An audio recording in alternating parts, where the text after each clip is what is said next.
My name is Levi Arbogast. I'm from Athol, Idaho. I'm 43 years old. I'm a heavy equipment operator. Well, I started learning how to make knives about 20 years ago. I've never had a problem with working under pressure. I spent several years as a firefighter, so if you don't like pressure, then you're kind of screwed. My name is Chuck Stone. I'm 62 years old. I've been blacksmithing for 35 years. There's a skill of learning how to use the hammer on the anvil, and I've learned that skill, and I'm pretty positive that I'm gonna be bladesmithing until I can't pick the hammer up anymore. My name is John Phillips. I'm from Knoxville, Tennessee. I'm 38 years old. I'm a full-time bladesmith. I mostly make culinary knives because I love to cook. I enjoy taking heat and raw ingredients and then combining all that stuff together, and in the end, you have a product. My name is Tommy Rodriguez. I'm from Dallas, Texas. I'm 18 years old. I'm still in high school. I've been smithing since I was 13. My grandfather inspired me to make knives. Doug Marcaida is like an idol to me. Me and my grandfather, we used to bond, and every time he'd say, hey, we'll kill, you know. Nothing is more badass than that. Bladesmiths, welcome to the Forge. You fellas are here to engage in 3 timed rounds of edged weapon-making competitions specifically designed to push every aspect of your capabilities to the absolute limits in front of a panel of expert judges who determines which of you is our next Forged and Fire champion, walking out of here with a check for $10,000. Up first, 2-time Forged and Fire champion, Ben Abbott. Next, historic weapons recreation specialist, David Baker. And last, edged weapons specialist, Doug Marcaida. Gentlemen, they say being competitive and creative can bring out the child in all of us. Each of you was assigned an anvil at random. Now we're gonna unveil what's underneath those cloths. Levi, you're first. Go ahead and drop that cloth. Nice. That's a toy airplane. I like toys. I drive a giant Tonka. That's just a giant toy for a grown man who's still wanting to be a kid. Chuck, you're next. That is a toy robot. John, you're up next. All right. You've got a locomotive. And then on the end here, Tommy. All right.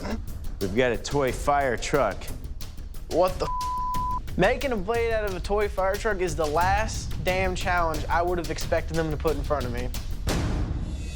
Gentlemen, in the first round of competition, you'll have to harvest mild steel from these toys to combine with W1 round stock to forge a billet from which you will make your signature blade and your signature style. You'll have 3 hours in this round in which to complete those blades. In the second round, you'll attach handles to your blades, turning them into fully functional weapons that will be tested for strength and durability in a toy truck chop and for edge retention in a rope slice. When the time runs out, after the judges have evaluated your work, one of you will be asked to surrender your blade and leave the forge. Good luck, bladesmiths. Your 3 hour starts now. Toys, toys, toys. Mothers across America are gonna hate Forged and Fire this week because your children are gonna go and rip their toys apart looking for mild steel. Come on. So I look at this fire truck and I realize the only part that's going to be usable on it are the side panels. So my plan is to take the fire truck panel, turn it into a sand my taco, and wedge a piece of my W1 in between it. I'm a big fan of the Sanmai technique myself. There are 3 styles of Sanmai. There's the taco where you bend it around and you inset your steel. You can grind a groove in and inset your steel, or you can just start with 3 separate pieces of steel, tack them together and weld them together.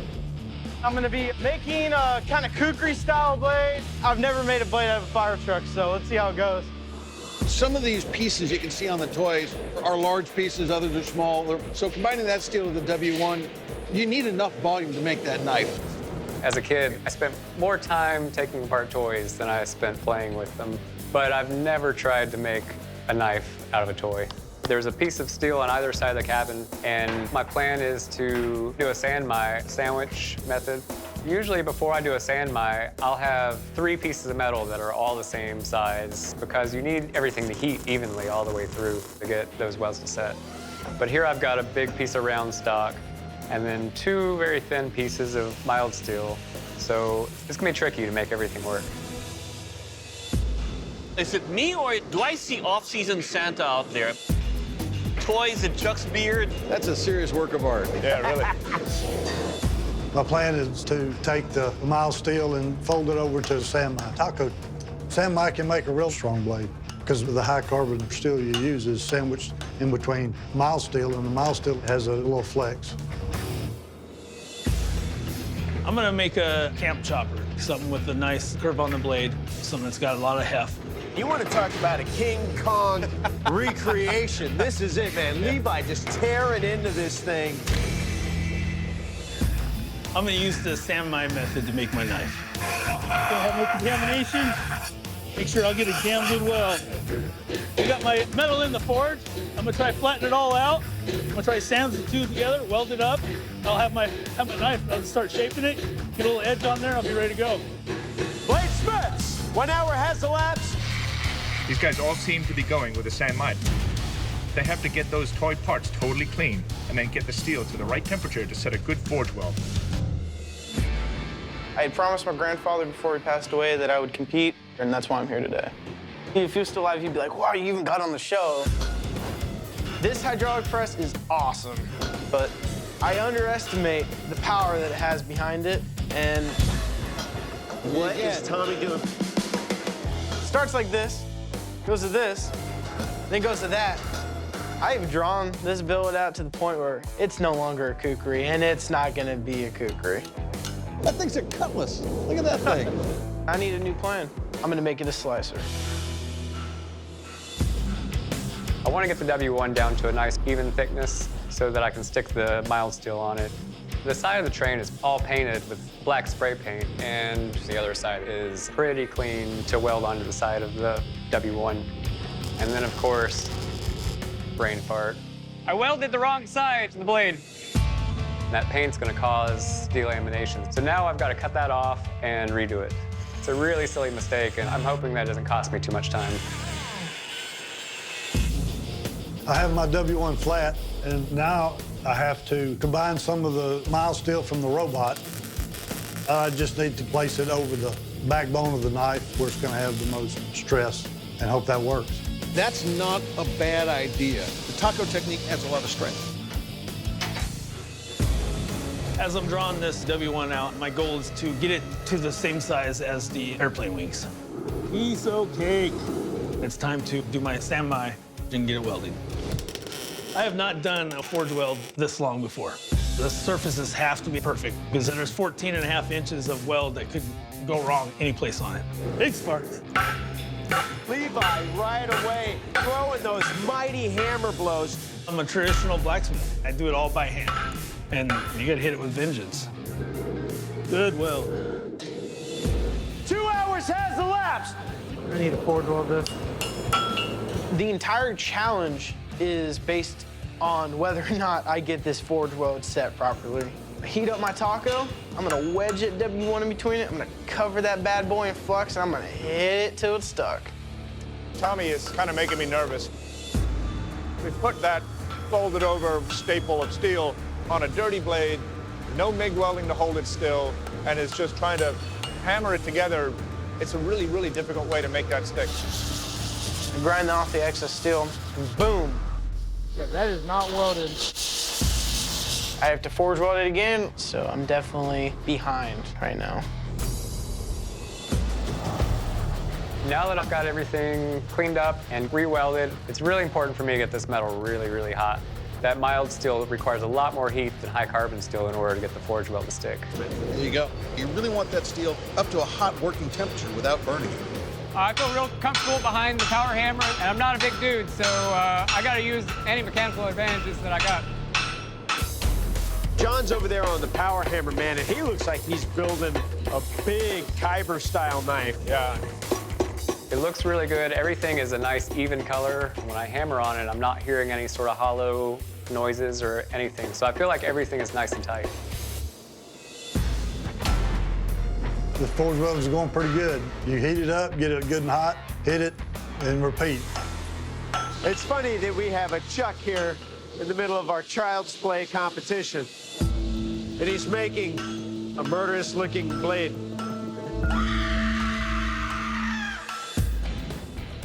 After I get a forge weld, I'm thinking I gotta get this thing shaped. All right. If there's any issues with the weld not being good or delamming, it would definitely show up when I'm doing the grinding. Crank that baby up, he goes. Gotta get one of these. I see everything's perfect. I'm over the hump. My weld is good. I'm just making it look pretty now. You have only 30 minutes remaining in the round. So I get my blade forge welded. I need to get this blade quenched, and I gotta do it now. Tommy in the quench. The hot quench. And that's a recipe for stress fractures and a brittle blade. Oh, yeah. At this point, I feel great. My knife is hard. It's time to clean the metal up. There is a lateral crack going down the middle of my spine. This is terrible. If the weld's bad, a lot of times a quench will make that weld pop or open up. Right.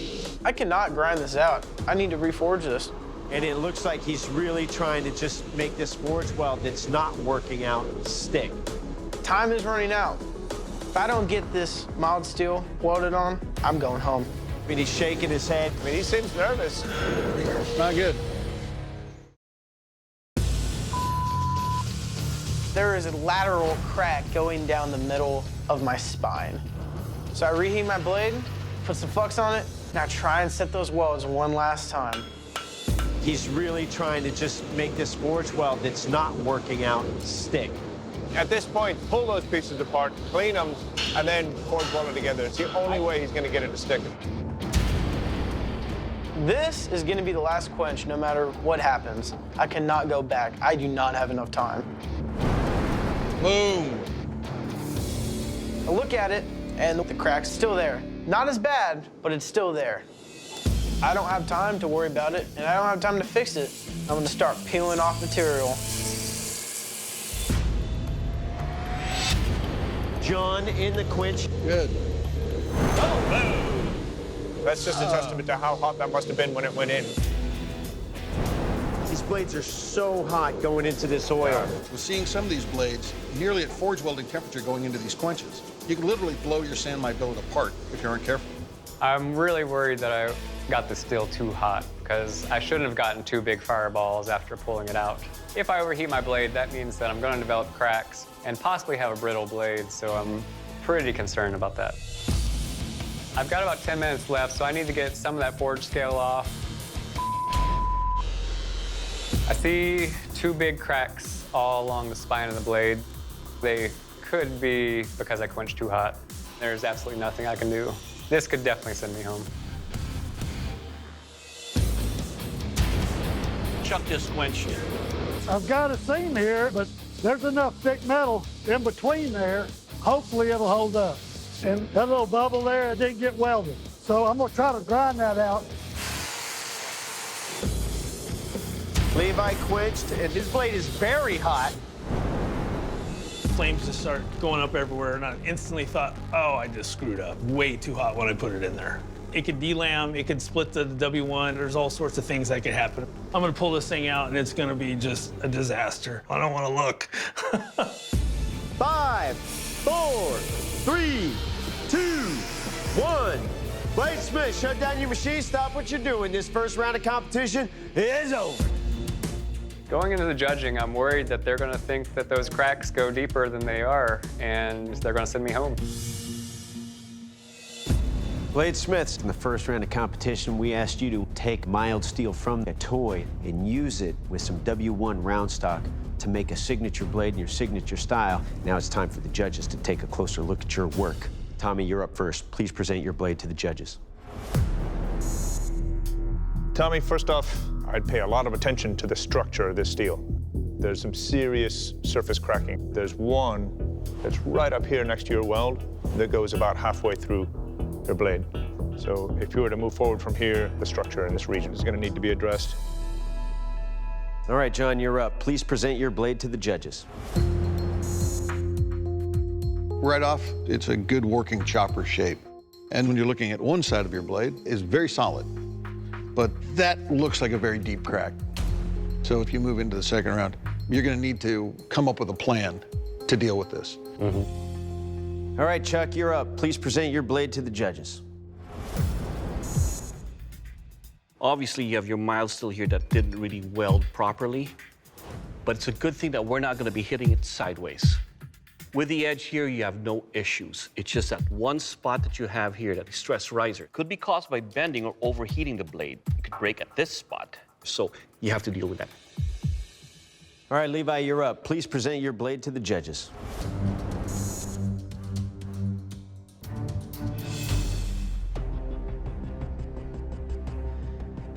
Levi, you quenched this blade so hot that you've actually split the W1 core.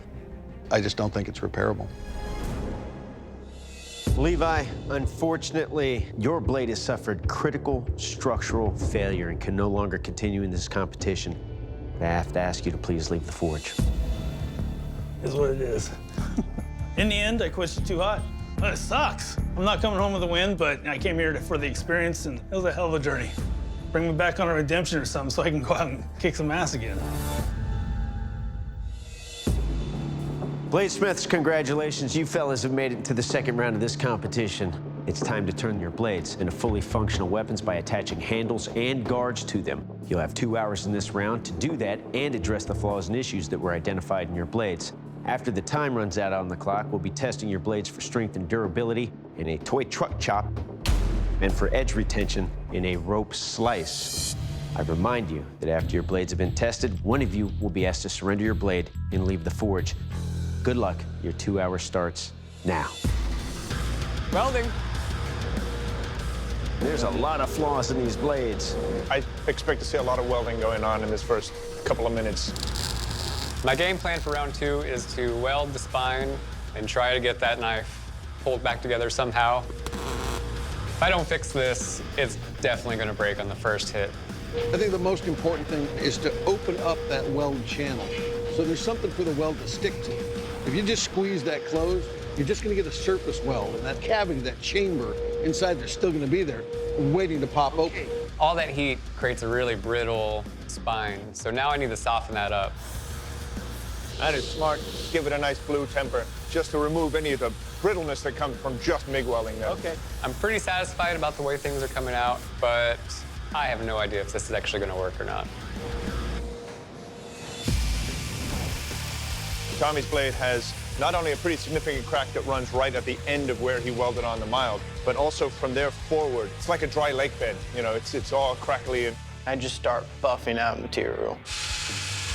As I'm grinding, I realize, wow, there's another crack right on the edge. Oh, if I don't fix the crack on the edge, my blade can break, and I could potentially not make it to round 3. The first thing I need to do is get the stress riser fixed. where those two staples of mild steel came together, there was some real issues right there. So I would say that top ½ inch needs to have some real surgery done, some grinding and some welding. That's a lot to do in 2 hours. Well, I'd get fairly good tacks in there where I could grind it down, and it closes most of that up. Hopefully it'll hold up. We'll see. Well, over here, out ahead of everybody, is John. The knife needs that guard, so I can get a piece of micarta. I'm hoping that I can work it a little bit faster than I could brass or steel. Whew. Now it's time to move on to the handle. Take the angle grinder and cut some notches in to allow the glue to grab onto the tang. Is he weakening the tang? Yeah, it's very possible that he's putting stress risers in the tang. People assume that the tang is in a handle block and it's not moving, it's a very static thing, but we've seen the shock of impact break handle material, break the tang. Bladesmiths, 60 minutes remaining to finish your work. Take my handle material to the drill press, start drilling some holes. I picked the chocobolo because 1, it's a very hard wood and it's durable. 2, it's just pretty, man. I can't make the hole in my handle any bigger, so I have to reduce the size of my tang. And I just start lobbing off material. That's a long tang. He doesn't need all of that length. I realize there's a big gap. That's a screw up. So I'm adding some kind of turquoise, acrylic-looking bolster to my knife. I mean, it looks cool, so, I mean, that's a plus. I'm looking at the pantry, and I see some ironwood there, and I say, okay, I'm gonna use this because it's a good, strong wood. It is giving me a little bit of a fit. The wood's getting stuck in the drill bit, and my drill bit's not working. Oftentimes when the drill bit gets hot with the stabilized wood, the material cooks onto the drill bit. Quite a few times I have to stop the drill and get it all out and then start it back again. I'm so focused on getting this stuff drilled out, I'm losing track of time. I'm worried about him. I'm worried about Chuck a lot. This is the point in the competition where time management becomes really important. I'm feeling the stress right now. Cutting the bevel onto the blade, and it's going great, except a crack keeps on popping up. Welding! He must have spied a little crack in his blade. I think he ground through his weld. You have to be careful not to grind through those welds. The weld itself is what's holding things together now. I feel like a little boy putting his fingers in the dam, and there's water coming out, and I'm plugging one hole, and welding! Plug another hole, and as soon as I do that, another one pops up. Welding again! I'm getting really frustrated because no matter what I do, that crack keeps coming back. Welding! 30 minutes, Bladesmiths! Tommy is going for a Mike Carter guard. It's a smart move. It grinds well, it shapes well, it glues well. It's a great handle material. I got to make sure everything is tight, or my epoxy won't get a proper hold and my handle will come apart in testing. So I'm making the stack on top of my knife handle to compress it down. Tommy took a piece of steel and put it on top of his handle. There you go. Put your epoxy up there. It's the Jenga clamp. No one walked past it too fast. I don't want it to fall. 10 minutes, Bladesmiths! I've still got to fit my guard, I've got to get my handle fit on there, and I really start getting in a panic mode. When you rush, though, you mess up even worse. God dang it. Chuck just cut himself. I look down at my hand, and there's blood, a lot of blood. Oh, you can see just how badly Chuck has cut himself. Get the medic in there. God dang it. Chuck just cut himself. Chuck's bleeding a puddle right around his foot over here. Okay, stop the clock, stop the clock. Get the medic in there. Where is it coming from exactly? 2 fingers, 3 fingers. Right there? This is the first time in over 100 episodes we've stopped the clock. The fighting spirit in Chuck. I didn't think it was that sharp. Stitches? Possible. Possible? How you feeling? I'm feeling good. How you feeling about continuing? Yeah, let's do it. If they want me out of the competition, they're gonna have to drag me out. I'm not gonna quit. I'm not gonna give up. I'm gonna try to finish. Chuck, you good? Yes, sir. All right, so Chuck wants to finish the last 6 minutes of this competition. Let's do it. All right, Bladesmiths, your time starts now. My boy. Go. Way to fight, buddy. I'm gonna do whatever I can in whatever time I have left. 2 minutes.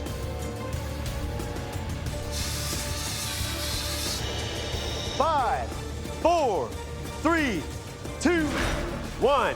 Bladesmiths, drop your tools, stop what you're doing. This second round of competition is over. We're gonna get you stitched up. Oh, okay. Good job, Chuck. We'll see you after. Chuck. Definitely inspiring to see Chuck come back from injury like that and attempt to finish his knife. But my goal is to win Forged in Fire and be the champion. I really want to make it to round 3. How you doing, Chuck? Good. Careless mistake. All right, Bladesmiths, welcome to the strength test. To test the strength and durability of your blades, as well as the overall construction of your knives, I'll be chopping them into these steel Tonka trucks.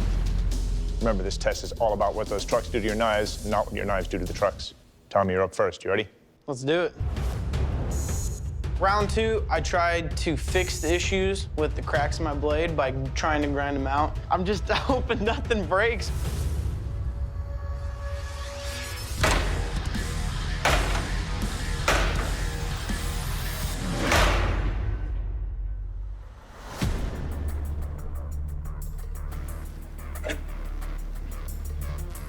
Well, Tommy, we've got some issues.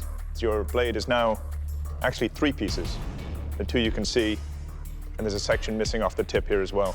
There's a dark line right here on the edge, which means that there was a crack here before it broke. And that's in amongst all of these spiderweb cracks. So obviously, They haven't all been removed. And this is the reason that this failed. Tommy, your blade suffered a catastrophic failure after 4 strikes on this toy truck. However, doesn't mean you're out of this competition. John, you're up next. Your blade has to survive 4 strikes to stay in this competition. You ready for this? Yep. Pretty nervous about surviving 4 hits. I know I've got cracks in the blade, and I'm just hoping my blade survives.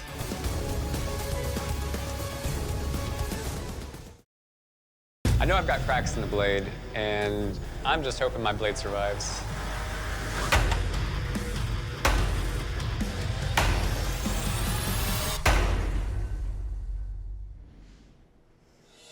Well, John, first things first, you're all in one piece here, but the blade took damage. I mean, there's chipping, but I like the fit up you did here with the guard. Your knife is in one piece. Well done. Thank you. Well, John, your blade held up. Good job. Chuck, there's a major problem with your blade here. Your handle isn't affixed to the blade. No epoxy, no pins. We cannot continue testing with your blade. You bled for this one, man. And I hate to say it, but I have to ask you to please leave the forge. Okay. I feel great about this overall experience. I've had a good time with it. Respect, sir. Learned a few things not to do and to do. And I learned that I probably shouldn't be handling a sharp-edged blade. I should have wrapped it. I have 7 stitches in this finger, 5 in this one, 5 in this one. I'm hoping it's not going to slow me down too much when I get back home. John, Tommy, congratulations. You fellas have made it into the final round of this competition. It's time to step up your games and make something worthy of a Forged in Fire champion. Now it's time to send you back to your home forges to recreate an iconic weapon from history. That weapon is the M1832 foot artillery sword. The M1832 foot artillery sword is the American recreation of a French artillery sword modeled after the infamous Roman gladius. Featuring a short and stout blade, the weapon has an ornate handle cast entirely of brass. Feathers or scales are traditionally molded into the handle, and an eagle is etched into the pommel to honor America.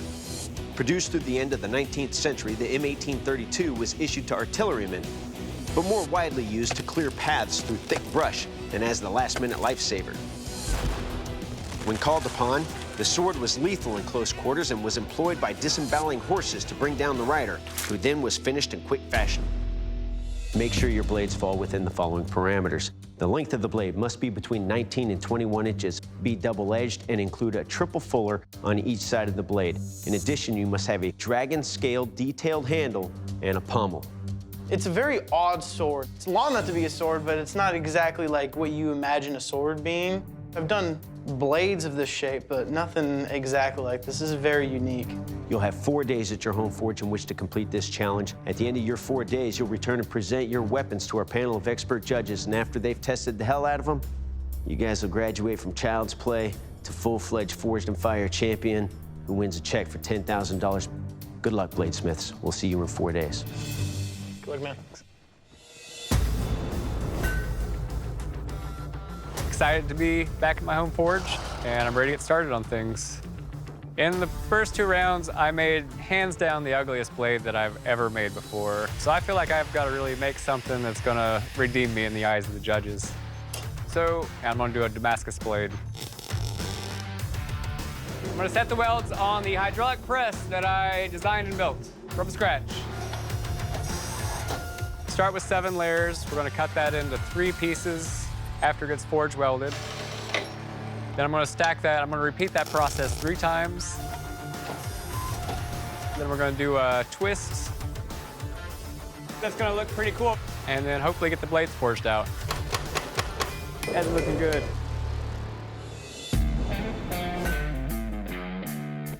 Back here in my shop, here in Gainesville, Texas, and I'm taking on the M1832 foot artillery sword. Today, I want to get the basics forged out. I'm using a car leaf spring because I use leaf spring a lot. It makes a really good blade. It hardens really well and it tempers really well. My secret weapon for moving this metal, an 8-pound hammer. Why? Everything's bigger in Texas, that's why. My tame's a little off-centered, so I had to fix it. I'm gonna throw it in the hydraulic press to get it centered out.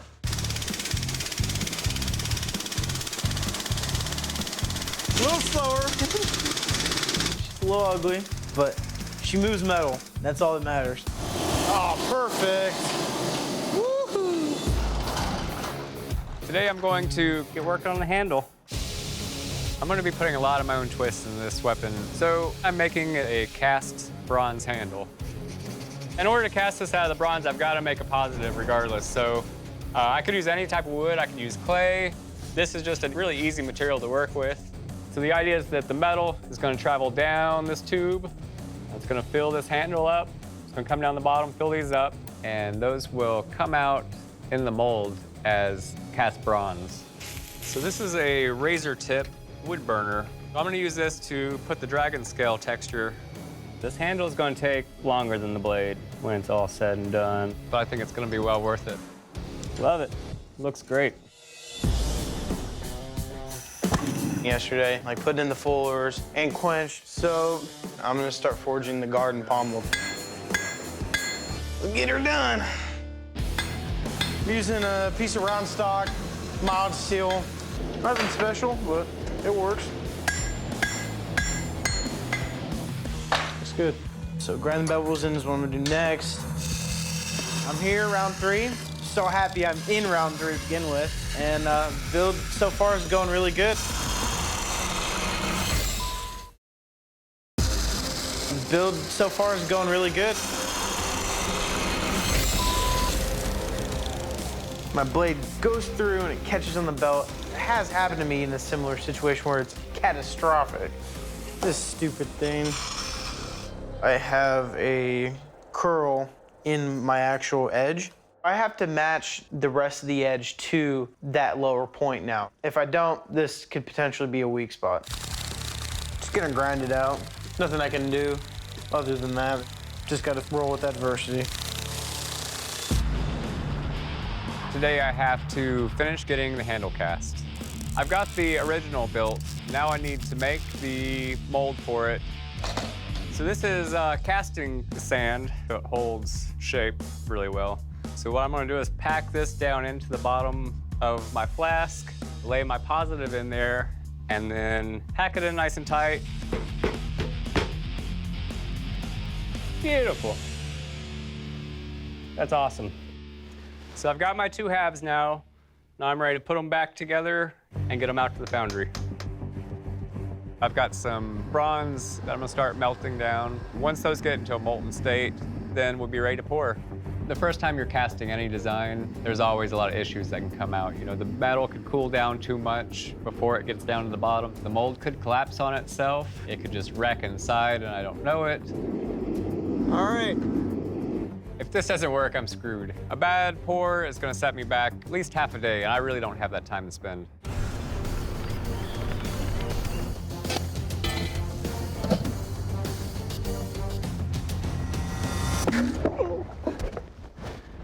Whoa! That was 3,000 degrees of metal hitting 60-degree water. There she is. Woo! And the cool thing about bronze is that there's no carbon in it, so you don't have to worry about cracking or anything like that. I came here to prove that I can deliver more than I did in the first 2 rounds, and I'm really excited to show the judges what I've done. It's a $10,000 sword if I've ever seen one. Today, I have to work on my handle and then put them together, and then I'm done. I have a little piece in the wood handle that's just like stuck in there that I don't want to keep drilling at. So we're gonna do a burn-in.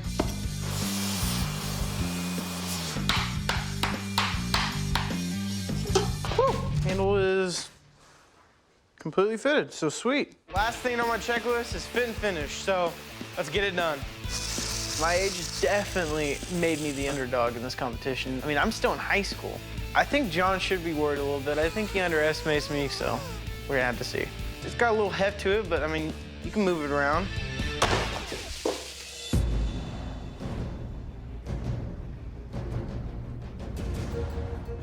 John, Tommy, welcome back. You boys have had 4 days at your home forges to work on your finale weapons.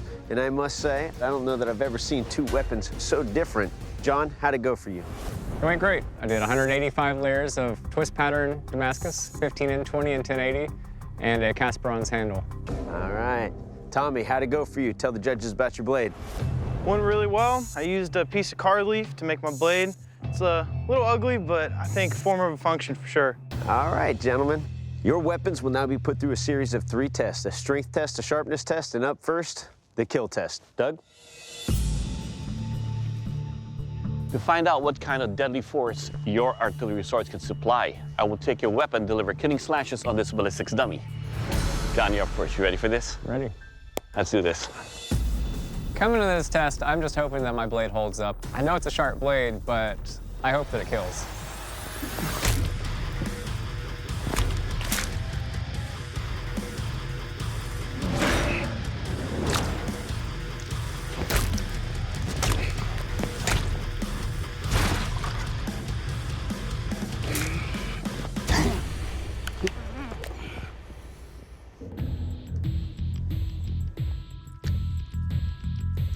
All right, John, first up, I like the beauty of an all-metal construction, and the Damascus pattern you have here is gorgeous. The weight is all the way in the handle, allows for a good recovery and forward delivery of strikes.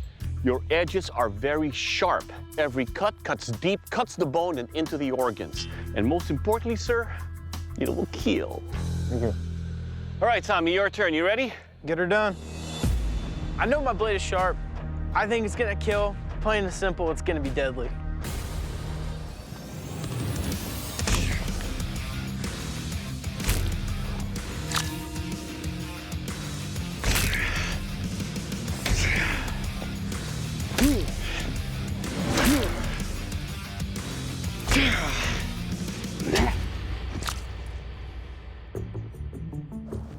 All right, Tommy, let's talk about your weapon here. It is a beast.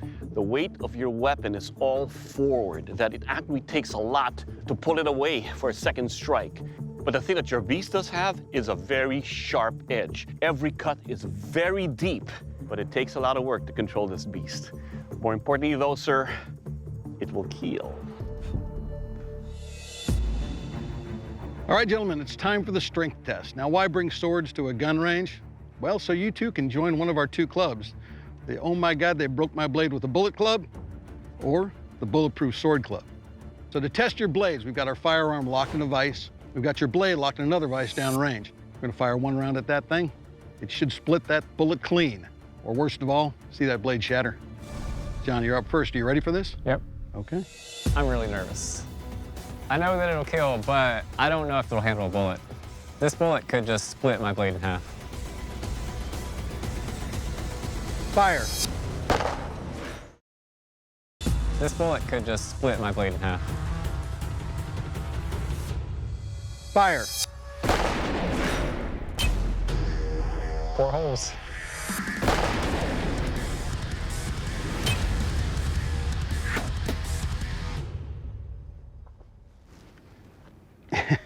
I thought I felt that you lost a hair of edge. That's bullet hung up on the blade. Awesome. You can actually see top and bottom where that bullet went across your blade. And you can see there's 4 holes in the thing over there. That's the lead core and the jacket going in different directions.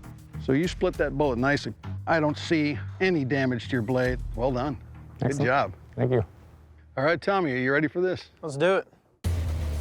My blade is stouter, it's bigger, and it's badder. I expect it to stand up to this bullet. Shoot it. Fire. There we go.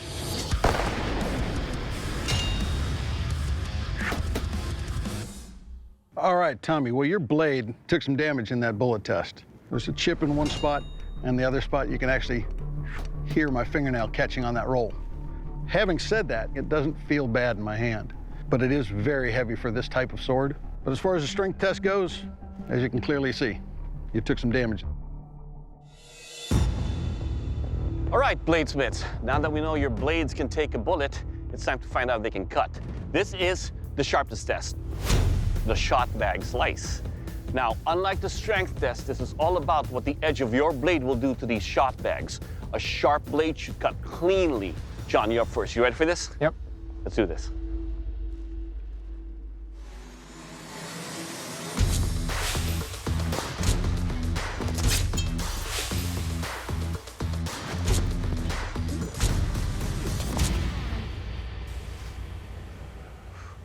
Good job, man.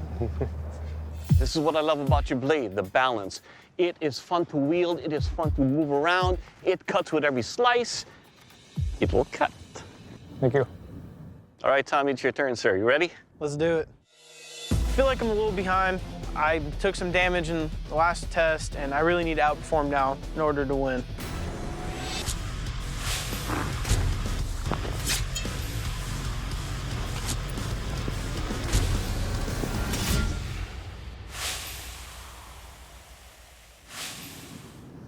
Awesome. All right, Tommy, on the stationary cuts, it cuts cleanly. It's a sharp blade. Now, when I'm moving around and changing my balance because of the weight of the blade, it does affect the way I'm cutting. So some of the cuts are not clean all the way through. There's some strands. More importantly, your weapon here, though a beast, it will cut. John, Tommy, the judges have made their final decision. Our new Forged in Fire champion is... John, congratulations, you're the Forged in Fire champion. Tommy, unfortunately, your blade didn't make the cut.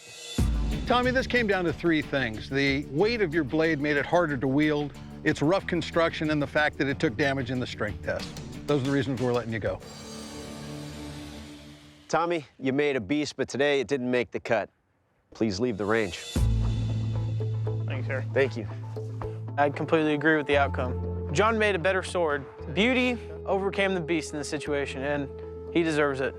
Congrats, buddy. Good job, man. Alrighty, man. See you. From here, it's just about getting better and refining my skills.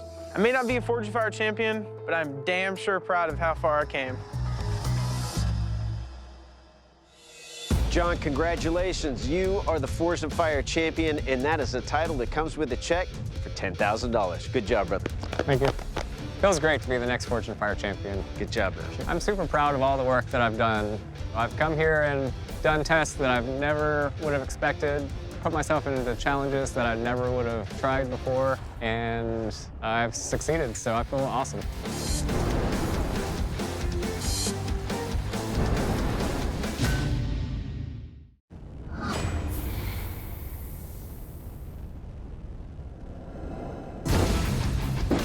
Tonight, we embark on an epic 5-week tournament, our Battle of the Branches competition. Top bladesmiths from 4 branches of our United States Armed Forces, Army, Air Force, Marine Corps, and Navy will put their blade-making skills to the test. The winner from each branch will go head-to-head for our biggest cash prize ever, $50,000. Right now, round 1 belongs to the Army.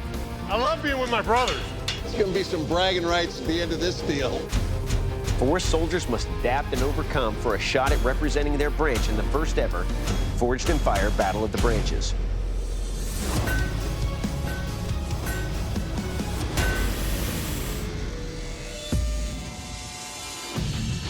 My name is Furman Lopez. I was a sergeant in the United States Army.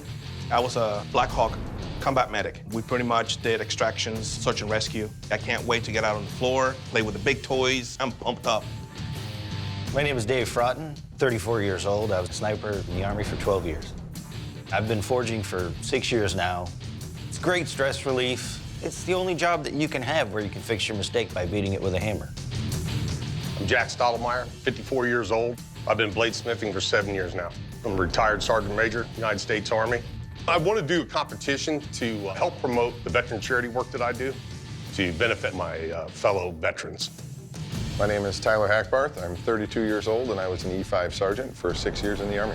I think fast, react quickly, and my ability to do a lot of different techniques, I think, is going to give me an edge above the other smiths. Soldiers, welcome to the Forge. Today isn't like any other day in the Forge because today we kick off our Battle of the Branches competition. This is where veterans and members of the United States Marine Corps, Navy, Air Force, and today the Army compete for the title of Forged in Fire champion and for $50,000. This is your opportunity to bring the title to the Army, gents, all in front of our panel of expert judges. Up first, ABS Mastersmith Jay Nielsen. Next, historic weapons recreation specialist David Baker. And last, edged weapons specialist Doug Marcaida. In the forge today, soldiers, you'll be making one of these. That's a V-42 Stiletto, a dagger specifically designed for the Army commandos of the 1st Special Services Force for use during close quarters combat during World War II.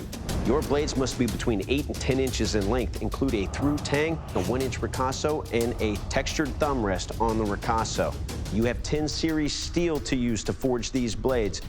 Oh my God. We have to recreate a double-edged quad hollow grind knife. This is gonna be extremely difficult. You'll have 3 hours on the clock. In the second round, you'll be attaching handles to these blades, turning them into fully functional stilettos that will be tested for strength and durability in an ammo can stab and for edge retention in a parachute harness slice. Good luck. Your 3 hours starts now.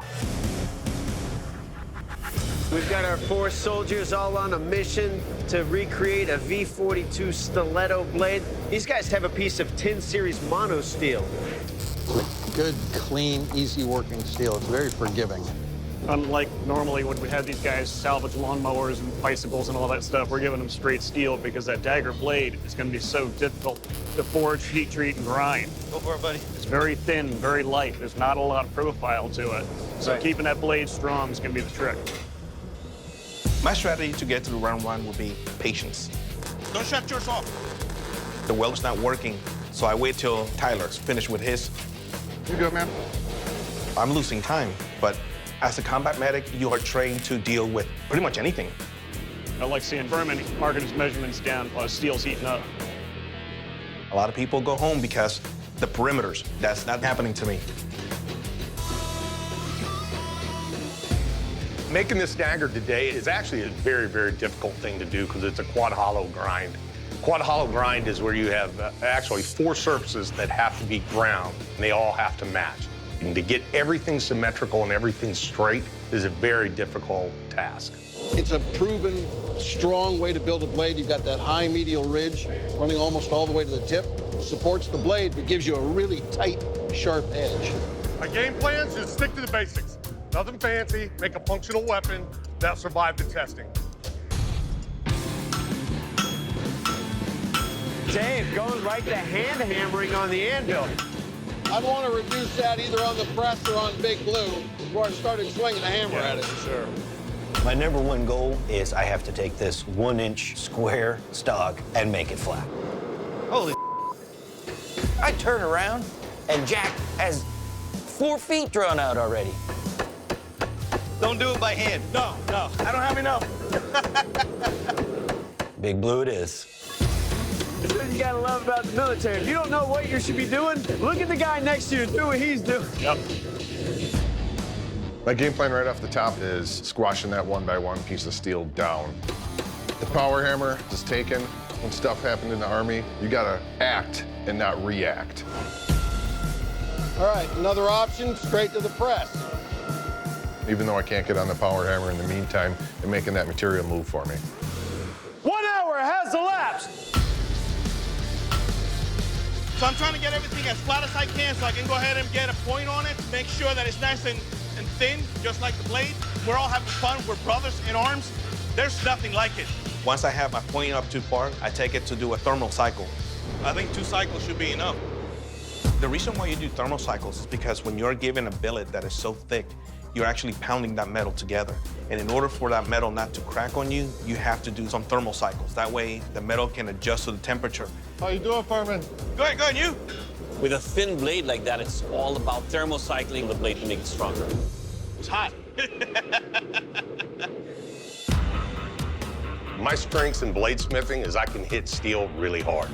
So shaping comes pretty easy to me. I just want to make sure that both sides are equal, consistent to each other. Symmetry makes everything in a stiletto. I love being with my brothers. This is awesome. I really want to help my fellow veterans. My charity is called Conflict Forge. I take steel from our nation's battlefield from all over the world and make functional art out of it.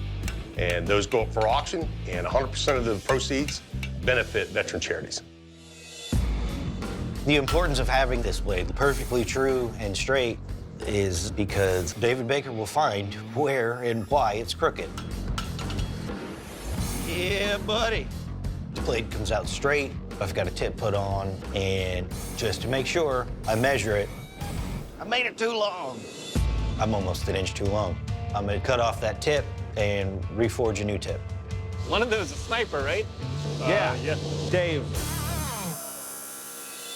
I was in a mountain warfare unit, and having done all of that training and then going to sniper school, it's made living in the mountains second nature. I love hunting, so being a sniper is kind of cheating. I'm starting to form my tip and get that drawn out right now. And then I'm gonna start drawing out that through tang and then work on my blade shape from there. It's very important to have that tang straight and flat and center lined with the blade as well, so that the weight and feel of everything in that blade is just flawless. Oh, Lord, that feels good. Yeah. That's Dave. That's Tyler. They could be brothers, though, too. They're pretty close, yeah. The experience in the Army for me was great. The camaraderie, the brotherhood and everything. I let my hair down. Right? It really formed the way I operate in my life now. Let's cuddle. How you doing? We rub our beards together? Some people do find love in Forged in Fire. 2 hours has elapsed. You ever hollow grind before? Yeah. No? Belt grinding is one of my things I enjoy. I started my hollow grinds from the ricasso all the way to the tip. Well, Furman's throwing a lot of sparks over there. I'm comfortable with the way the blade is looking. So now my next step is to get that thumb rest on the blade. Now that's a textured thumb groove. How do you do that, Jay? Quickest way to do it would be to rotary tool. And Okay. just dimple it in there. Doesn't get any better than that. I've got it profiled. I've got it to the thickness I want it. I'm about ready to start grinding my bevels now. On a piece like this, I will spend a lot of time on the grinder. I need to make these hollow grinds perfect and symmetrical. Jack just stripped off that locking arm. Yeah, Jack just broke the grinder. Sometimes I can be a little heavy-handed. I'm a big guy, stuff like that. In Iraq and Afghanistan, in my old unit, they used to have Circle X Jack on everything because I would break all the time. Now Jack heading over to the grinder on the left side of the forge after just manhandling this grinder closest to us. I don't think I'm gonna invite Jack to my shop.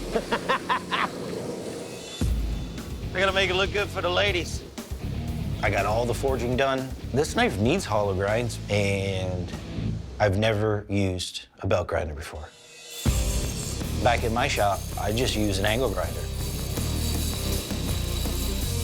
You need to have support on both sides of it because you can see where Dave's on one side of it and the blade's jumping all over the place. Right. You're not gonna get smooth even grinds that way. If you look at that belt grinder, there's sparks flying everywhere, and you're about to go put your fingers a 1/16 of an inch away from it, there's a little bit of trepidation. Bladesmiths, there are only 30 minutes remaining in this round. I hope those are lucky lips, baby. Before I get into the quench, I'm looking at my blade, make sure that I'm not overheating it. Make sure that it's got a very nice golden color on it. I can see better now.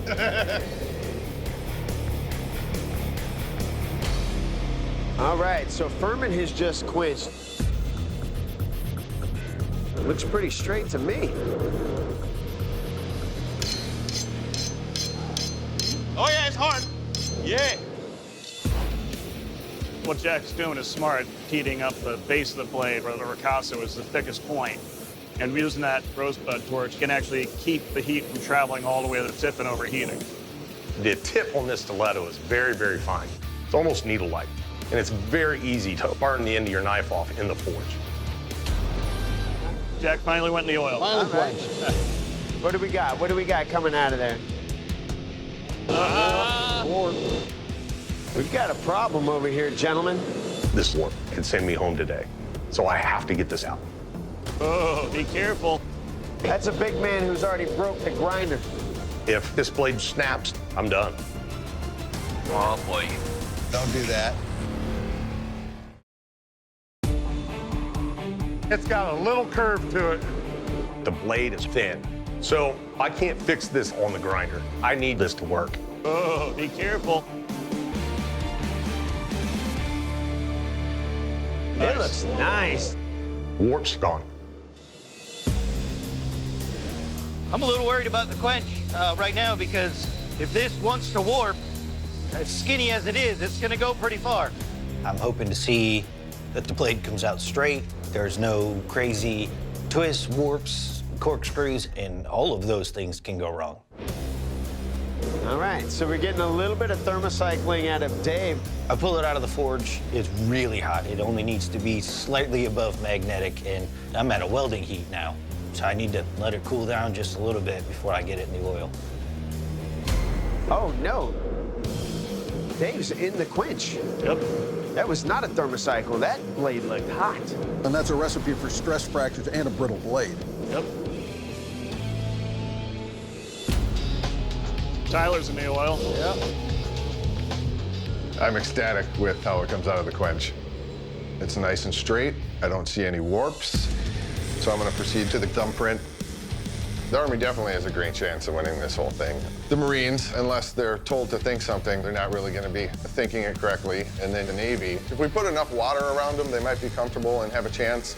Then the Air Force, I didn't see any chairs out there, so the chair force is probably going to be out of their element. 5, 4, 3, 2, 1. Bladesmiths, shut down your machines, drop your tools. This first round of competition is over. Woo! Woo! Yeah. I'm standing there and I'm looking at the other blades around me from the other smiths. I'm like, holy crap. It's anybody's game right now. Everybody did a fantastic job. All right, Bladesmiths, the first round's over and it's time for the judges to take a closer look at your work. Tyler, you're up first. Please present your blade to the judges. It's really nice work, Tyler. Did a good job drawing this out. I like your little thumb index. Your blade looks even, but I'd really rather have seen some radius down in here instead of straight corners, because you got the possibility of stress fractures. That's something you could fix if you move into the next round. Nice job. Thank you. Jack, if you win this competition, you owe us a grinder. But at this time, please present your work to the judges. Just feels like you want to stick something with it. The grinds that you put on this are really beautiful. I like the fact that you got this blade as lean as you did. You know, the symmetry of your blade looks fantastic. It's really well done. All right, Furman, you're up. Please present your blade to the judges. It's light. It feels like it'll move really well. Steel looks solid.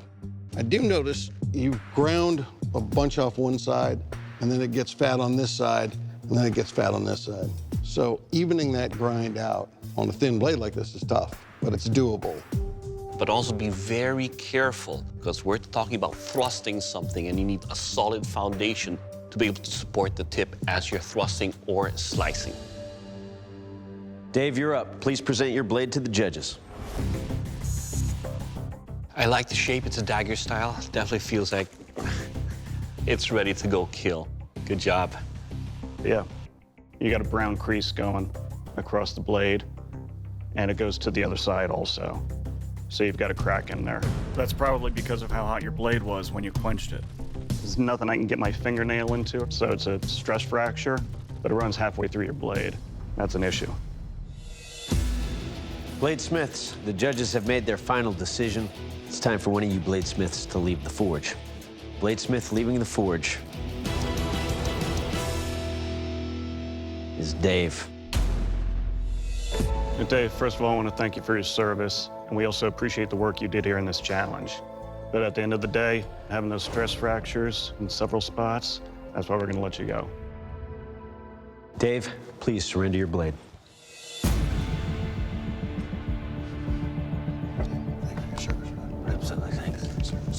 Today was just a bad one. I've definitely made 3 new friends, and as long as the Army wins, that's all that matters. Keep it up, boys. Congratulations, Bladesmiths. You've made it into the second round of this competition.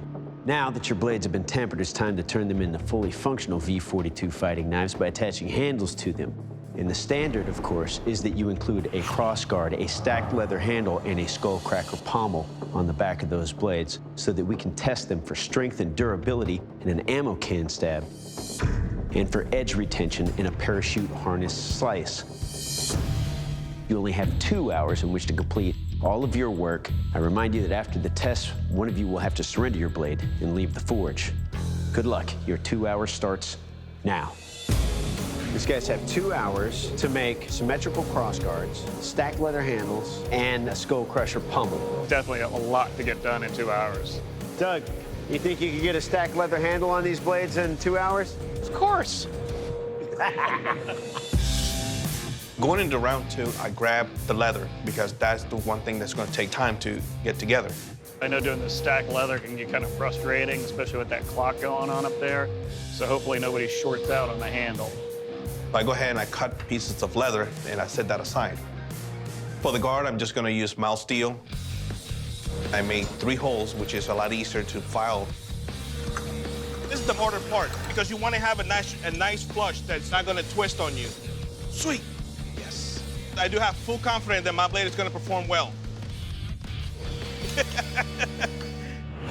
Starting round 2, I've got a lot of work ahead of me right now. I need to shape my tang, get that rounded off so that I don't have sharp corners in there that could make a possible weak point in my handle. And then from there, I'll get my die set up, get some cutting oil on it, and start threading it. I'm running this die over the end of the handle to get threads on it so that I can drill and tap my pommel that'll screw on there and hold everything together. At this point in time, I'm pretty confident, but who knows what kind of curveballs I'm going to run into.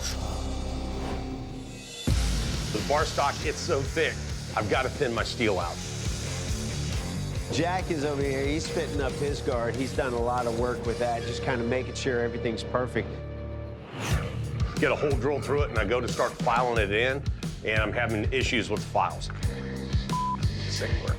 Can't find the right size I'm looking for. A lot of time being wasted on this guard. 1 hour has elapsed. For the pommel, I'm using brass. Then my next step is to put all the leather stacks together.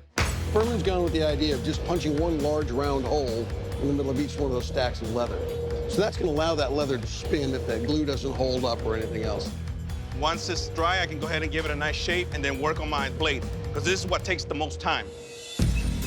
I've drilled the holes in the guard, started filing through to get my slot opened up, and realized it's not even close.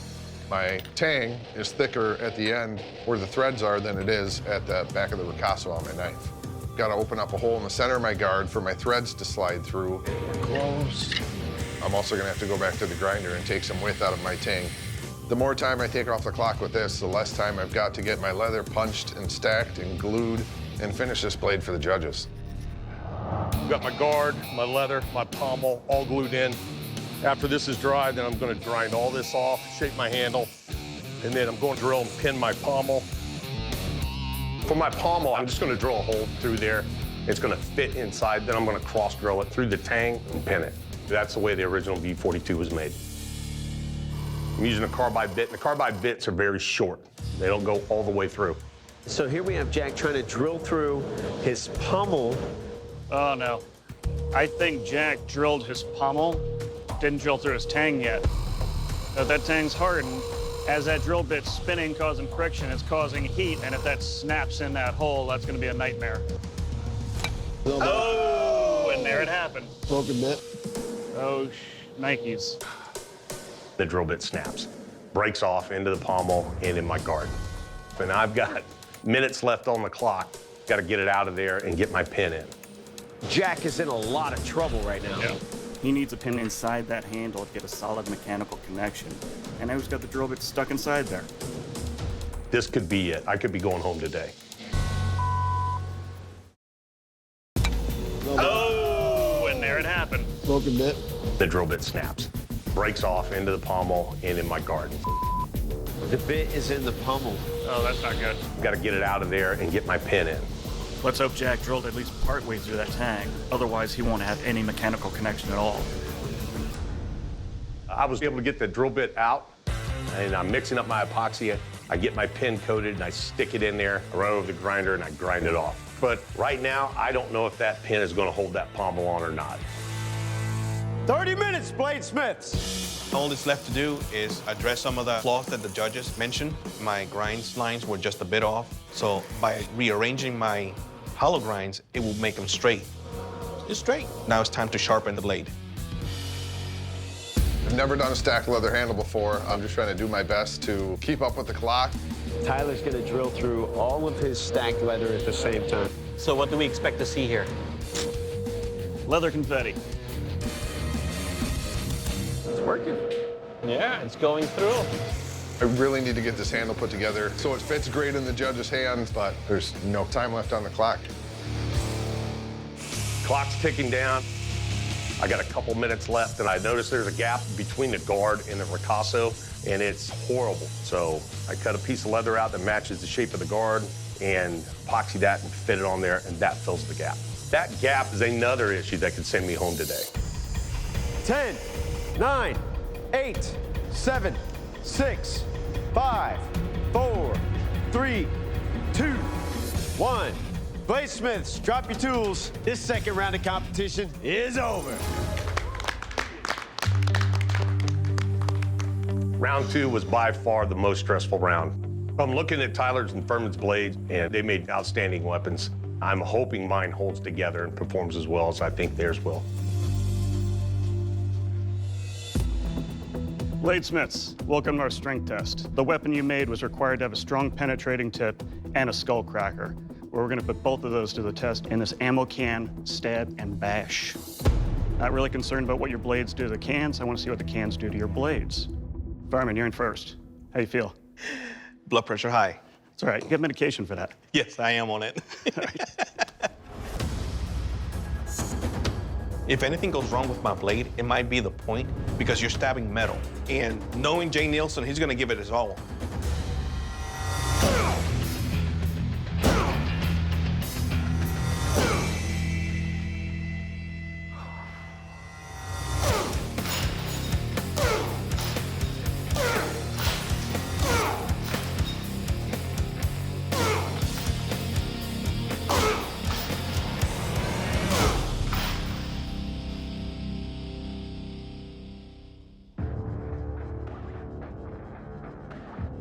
All right, Furman, first off, the skull cracker. There's nothing here to stop my hand from moving, so every time I would strike, it would go all the way down to the can, so I could feel striking the can, the back of my hand. Your blade held up, though. You lost the very tip, and because you had that thin spot here, thicker steel here, and it wasn't fully corrected, it's got a flex in the blade. But otherwise, you survived. Good job. Thank you, sir. How you feeling, Jack? Good. Good? I know you're looking forward to this. Oh, yeah. Yeah, absolutely. All right, let's do it then. Seeing what Furman's blade just went through, I hope my blade holds up, but I don't know about that damn pommel.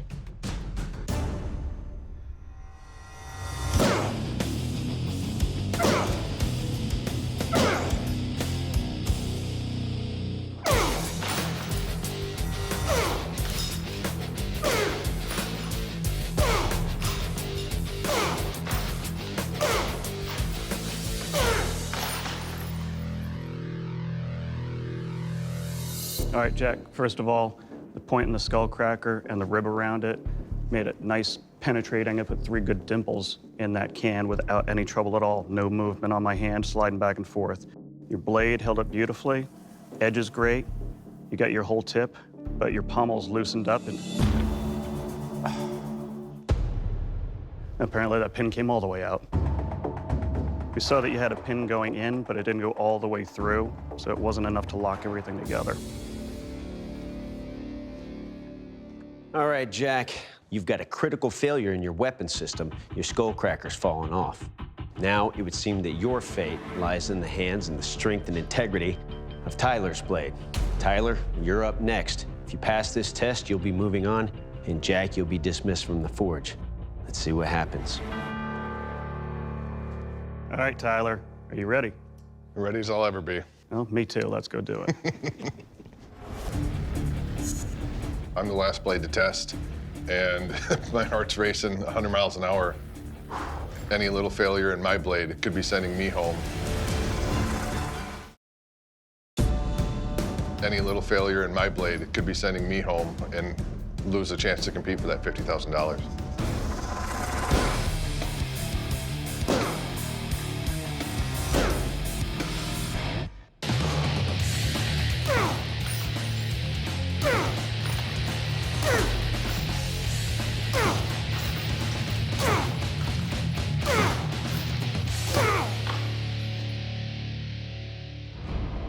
Congratulations, Tyler.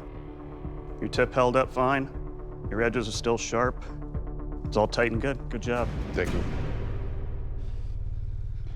Jack, I feel terrible about this, but the fact is that I have 2 complete V42s over there, and I have 1 that's missing a skull cracker. You can no longer be measured evenly and fairly with your competitors, and for that reason, I have to ask you to please leave the forge. Come on forward, Sergeant Major. Thank you so much. Thanks, brother.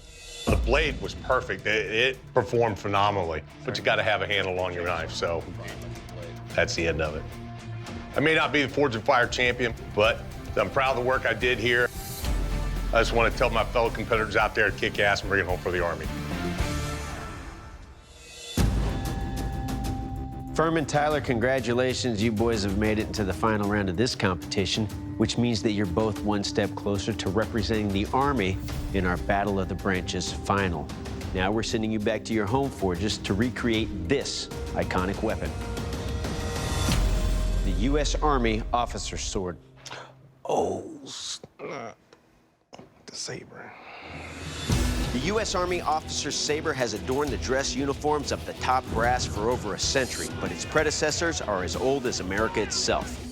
Since the establishment of the First Continental Army by the Second Continental Congress in June of 1775, American officers have been carrying their swords into battle. As firearms slowly replaced swords in combat, the ceremonial officer's saber was unveiled in 1902. Though shorter and more delicately curved, this highly decorated weapon descends from the fierce battle swords of the U.S. cavalry. Today, the Army officer's saber remains a crowd pleaser at military ceremonies, weddings, and parades. Your final challenge is to forge a U.S. Army officer's saber. It must fall within the following parameters. The length of the blade must be between 27 and 28 inches. The depth of the curve must be between 1/2 and 3/4 of an inch. And your blade must include a 3-bar saber guard and a knuckle bow. I am super excited to get this thing taken care of, bring it home for the United States Army. Ooh. Gentlemen, you'll have 4 days at your home forges in which to complete this challenge. At the end of those 4 days, you'll return and present your sabers to our panel of expert judges. And after they've thoroughly tested them, they'll move one of you forward to our Battle of the Branches final to represent the Army. Good luck, Bladesmiths. We'll see you in 4 days. Thanks. Good luck, bro. Good luck. Day 1, I'm finally back on my home forge. What I'm gonna use is a 1095 high carbon steel. Making a blade this long is gonna be a little bit of a challenge for me. I have a 2-burner forge, and the blade is 27 inches long. Adapt, improvise, and overcome. I have an extra forge, so I'm gonna try to put it behind the other forge and see if I can just do an entire blade. That's fire! I have the general profile of what I need, but I need to get that curve on it. I'm actually forcing the blade bend so that way I can get that arch between 1/4 of an inch and 3/4 of an inch. It is perfect. It's day 1. I'm back in my home forge in Waiwega, Wisconsin. So my plan is going to be to start out with a nice 25+ layer billet of Damascus. The Damascus is a risk, but as long as my blade does perform as I expect it to, my Damascus is going to be that thing that puts me over the top. I've got my stack of 1084 right here, then I've got my stack of 15N20 here. We're ready to rock and roll and get this into the forge. I made a log splitter press, so that's giving me 22 tons of squish squish.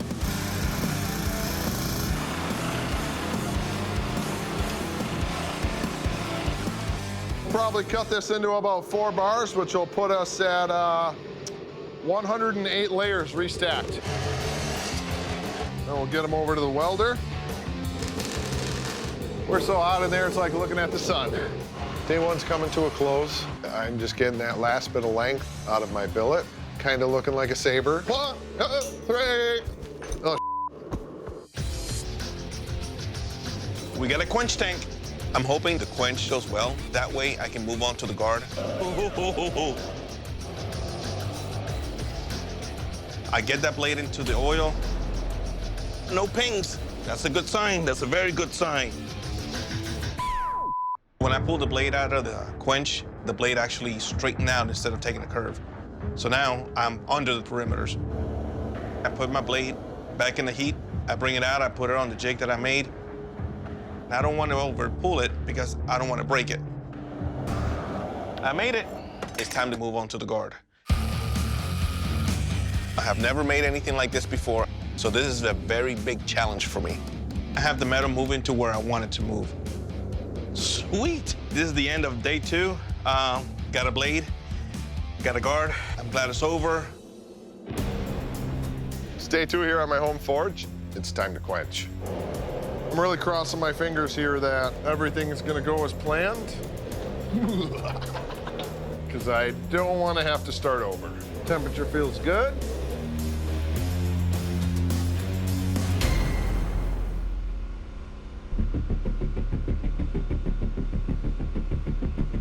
Got a real slight warp in the end. I think that's something I can grind out. The file skates. Today's the last day. I'm starting day 4. I'm concentrating on sharpening that blade and getting the handle done. It's the G10 handle with gold G10 spacers. This handle represents the Golden Knights. It's the United States Army parachute team.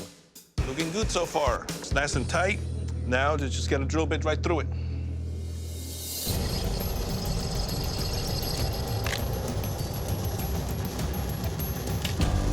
My handle snaps. Don't do this to me. Not good.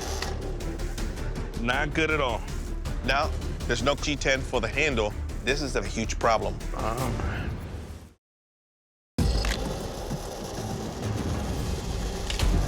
My handle snaps. Don't do this to me. Not good. You can see where the crack just went right in it. Once again, I cannot say this enough. The Army teaches us when something gets thrown at you, you have to adapt, improvise, and overcome. I wanted to keep the same theme, so I'm gonna go with Purple Heart, one of the highest honors that you can receive while being in war and surviving. Today's the last day, and I can't make any other mistakes. Let's hope it works.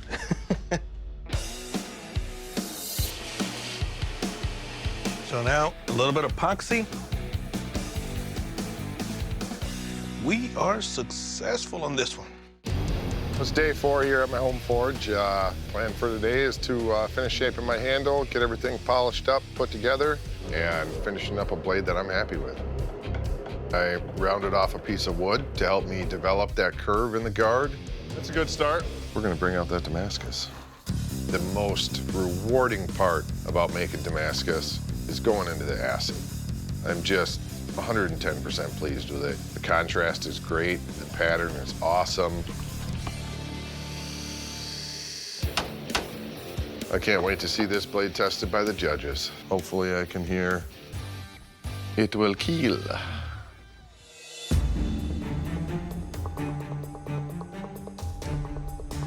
Furman, Tyler, welcome back to the Forge. You soldiers have had 4 days at your home forges to work on your Army officer sabers. Tyler, what'd you bring? I made a 111-layer Damascus Saber using 1084 and 15N20, mild steel for the guard, and some African blackwood for the handle. Nice. Furman, how did it go? The construction of the blade is a 1095 high carbon steel. I went with the Purple Heart handle. It represents the honor and the valor of our soldiers. All right. Now it's time for our weapons test, a strength test, a sharpness test, and a kill test.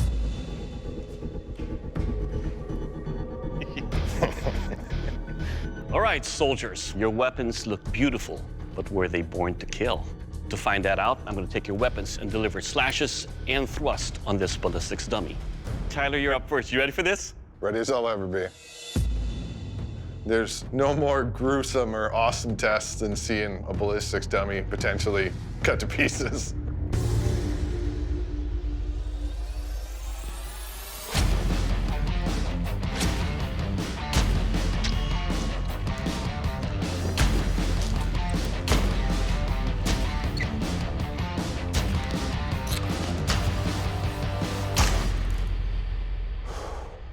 You need those teeth. Alas, poor Uric, I knew him well.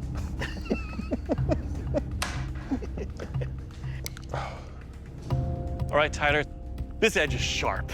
I mean, just pulling out of that, look how deeply it cut This is a ballistics dummy. Now, in cutting the spine and the jaw, it took a little bit of glinting, but no major chips, stayed straight, and most of all, it will kill. Thank you. Fermin, are you ready? Sir, yes, sir. Watching Doc Marcata take my weapon into his hands, it is such an honor. I want that army anvil. I'm ready.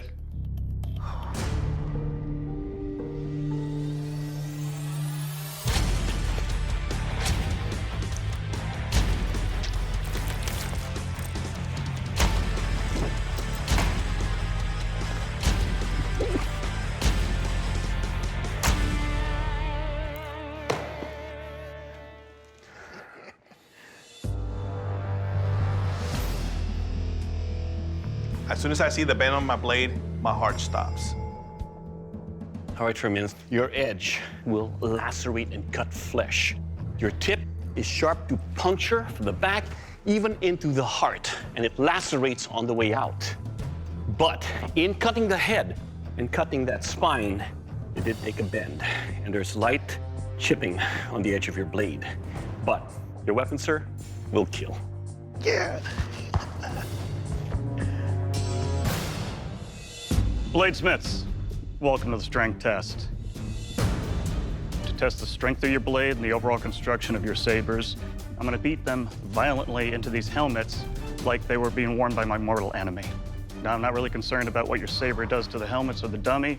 I want to see what the helmet and dummy are going to do to your sabers. Now, Fermin, we're going to let your blood pressure cool down a little bit. Thank you. Tyler, you're going to go first. You ready? Yep. Fermin's blade takes a bend, and mine could be next, could go anywhere. I don't know what's gonna happen. Stay in one piece.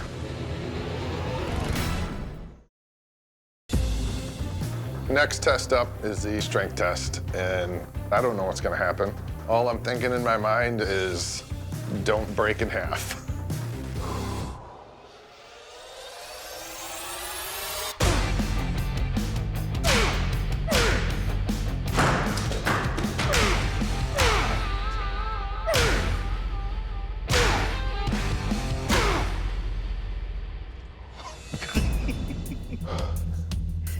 Tyler is a beast.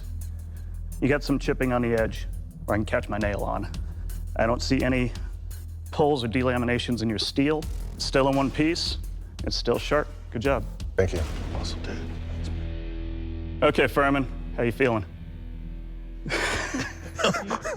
I can't. Well, we're gonna do it anyway. My palms are sweating. I'm almost hyperventilating. I'm shaking.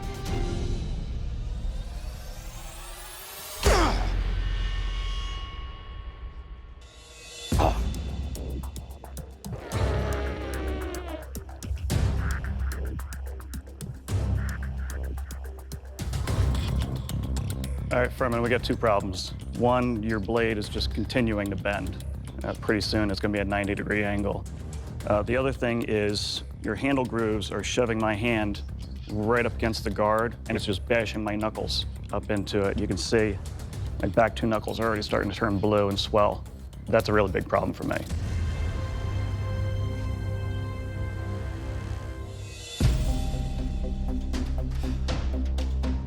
Gentlemen, these tests are intentionally brutal and severe to set your blades apart from one another.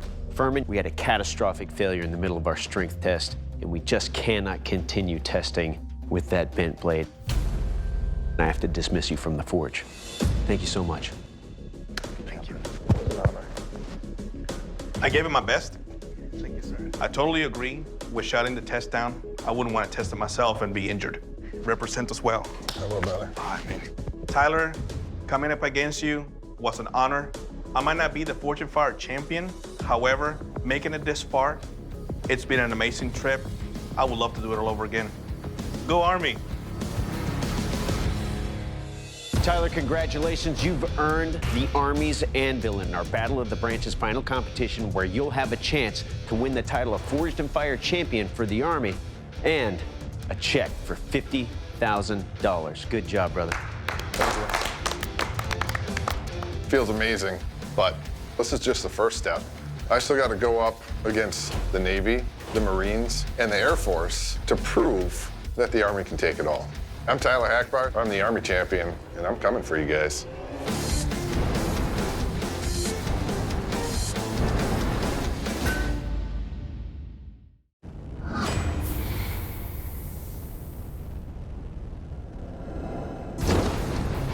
Tonight, we conclude our first ever Battle of the Branches competition between the Army, Air Force, Marine Corps, and Navy. What's going to bring back their military training is their attention to detail. Right now, our winning soldier, airman, Marine, and sailor face off for guts, glory, and our biggest prize ever, $50,000.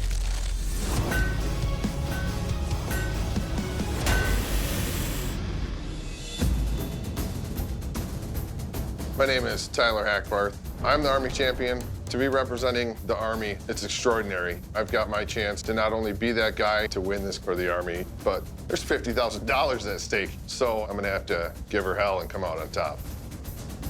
I'm Master Sergeant Mike Andriaco. I want to do this competition to prove that I can. $50,000 is quite the nice prize, but in the end, I wanted to see if I was good enough. I love the Army, the Navy, and the Marine Corps. They're all experts in their fields, but they're going down. Master Sergeant Gene Hodges. I'm representing 200,000 Marines out there that have been going for 243 years. I like to think that I can think fast and adapt, adjust, and overcome. My strategy is to be humble and keep it simple, stupid. I am Operations Specialist Second Class Lee S. Crawford, and I am the winner of the U.S. Naval Anvil.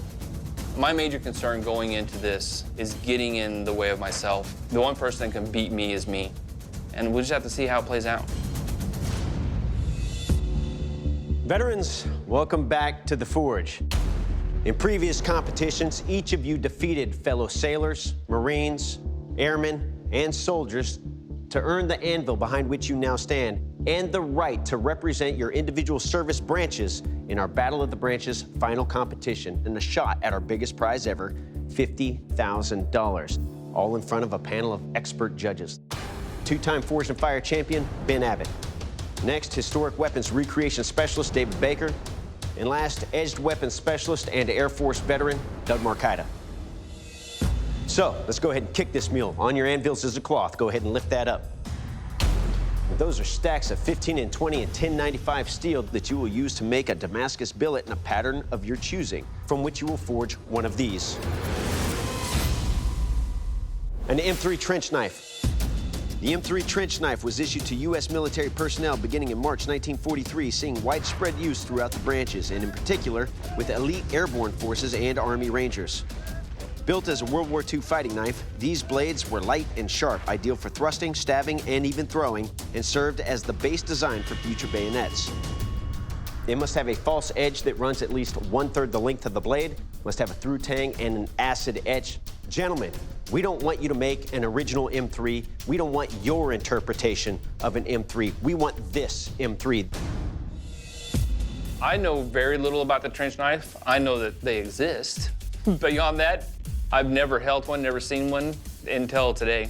In the second round, you'll have an opportunity to attach handles to your blades, turning them into fully functional weapons, which will be tested for strength and durability in an oil can stab and for edge retention in a Sandman slice. Good luck. Your 3 hour starts now. Here, brother. Each of these smiths defeated members of his same service in order to represent his service branch here in our Battle of the Branches final competition. And these guys have already experienced competition in this forge. One of these guys is one win away from taking your job. Making Damascus is one of the reasons I got into bladesmithing, because not everybody can make Damascus, and no two Damascus blades are alike. The most important thing for me right now is start cleaning that steel up.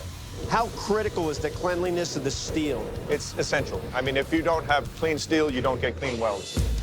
The saying we have in the Army is piss poor preparation leads to piss poor execution. So if I can plan right, things will come out great. Lee and I were thinking the same thing. Let's get some acetone and soak them all. Acetone is going to clean up the steel and get any oil and grease off of it, so it'll help with the forge weld. Put yours on one end and mine on one side.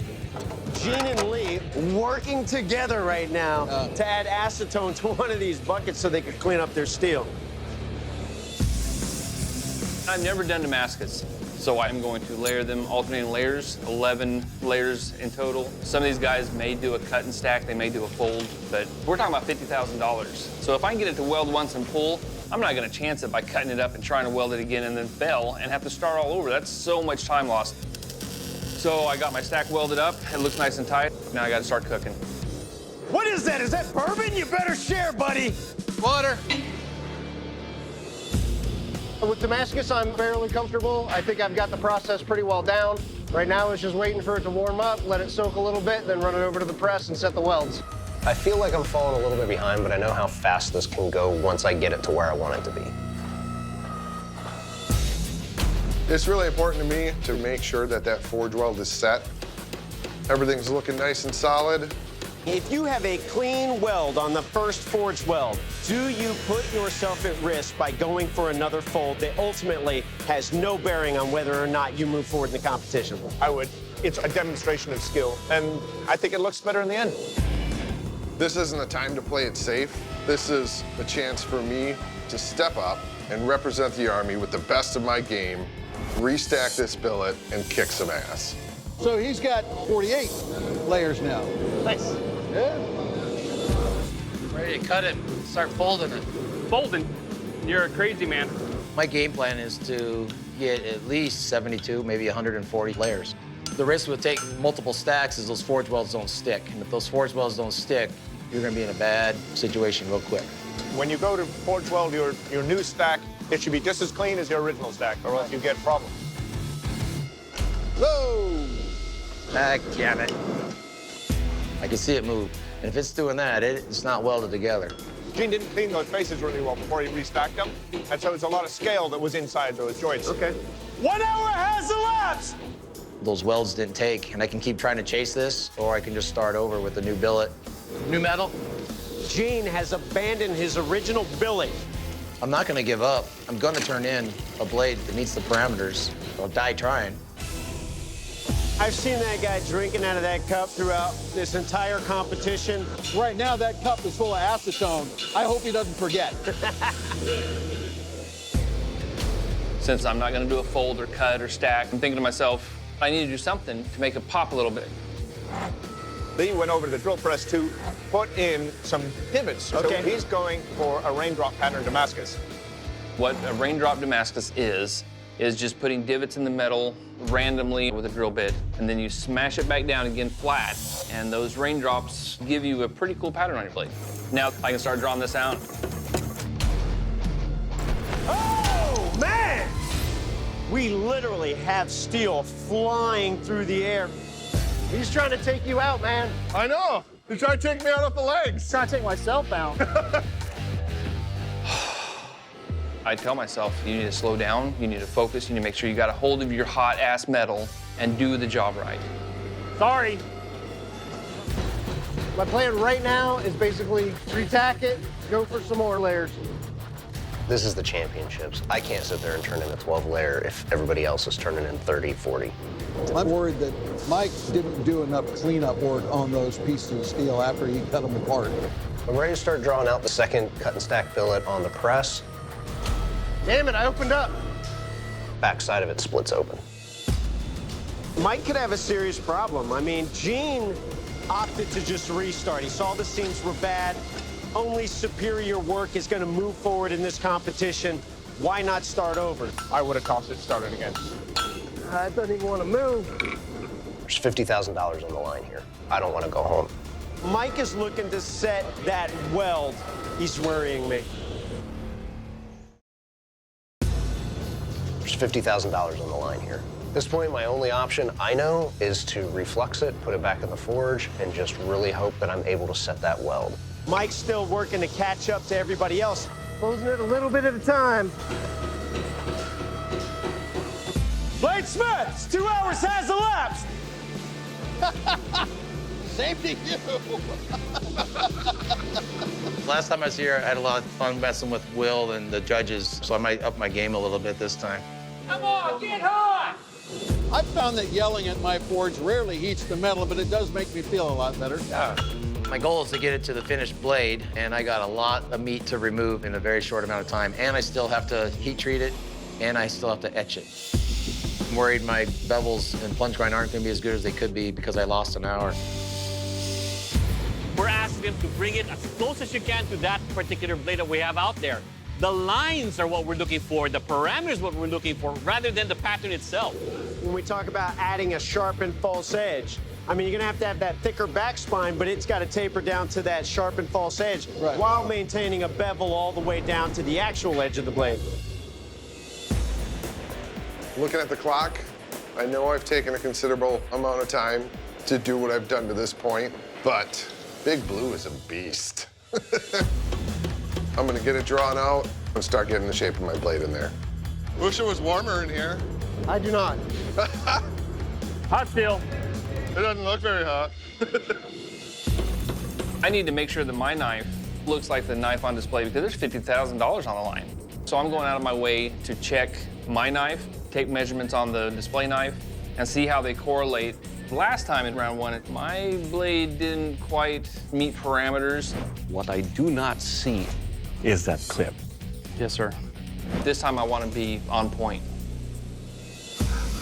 I know that I'm way behind. I need to finish profiling this blade, and I still need to quench.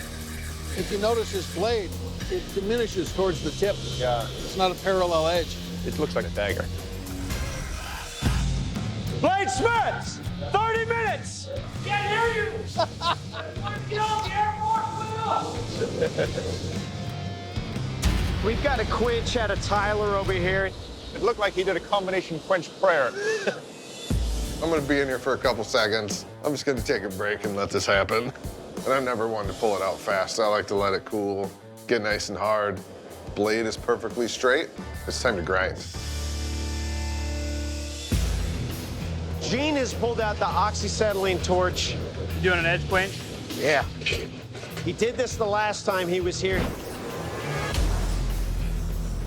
Now he's got an edge and then a false edge that needs to be sharpened. The edge quench leaves the spine still flexible but strong, and it leaves the edge rock hard. There he is, he's in the quench. Winning this whole thing would be really cool. People say, what are you gonna do with the money? My wife wants a set of matching jet skis, but I sent her a group photo of me and the judges last time I was here, and she said, never mind, I don't want the jet skis, now I want Will. She's joking, I think. The clock is my nemesis. I really wish that I had just 20 more minutes, but I don't. This thing has to go in the quench.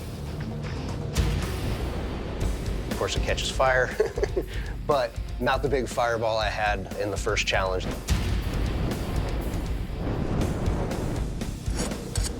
Oh yeah, that's hard. I'm happy. Back to the grinder.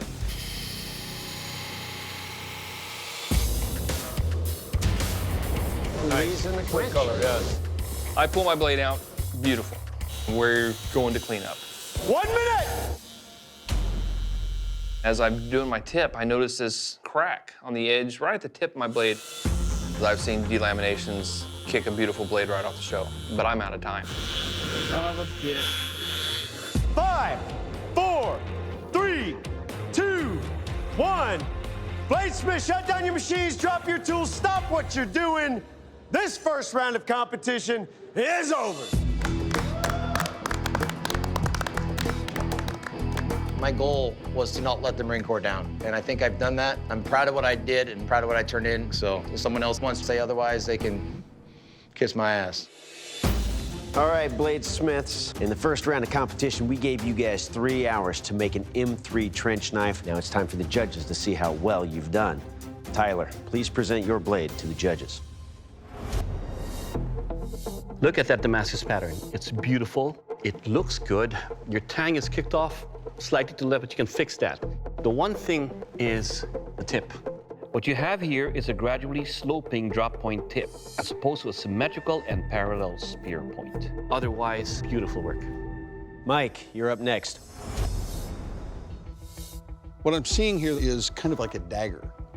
The way the shoulders taper slowly towards the point, as opposed to having those parallel sides and then the spear point. but I like the fact that it's really solid looking metal. Good job. Thank you. All right, Gene, please present your blade to the judges. Hoorah. Off the bat, it's got the profile we're looking for. The only thing is that the grinding needs to be defined. Right now, your false edge is barely even noticeable. Otherwise, good job.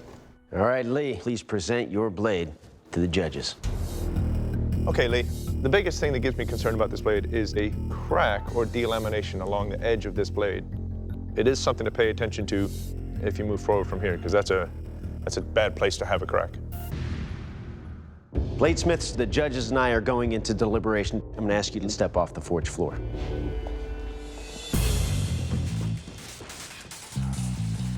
All right, judges, can we assume that Tyler is moving forward and just leave him out of this portion of the deliberation? We're going to start with Mike. It looks like he was making a dagger. Definitely something that needs addressing. Would you go as far as to say, Dave, that that is not an M3 trench knife? Oh, at this point, no, it's not at all. He needs to lose an 1/8 or a 16th off of either side to get this dialed in. Let's move on to Gene. The grinds are just so undefined. It's so thin right here, as a matter of fact, that once he gets these grinds finished, it's not going to have much of a ridge in the middle there. It's going to be a very, very skinny blade.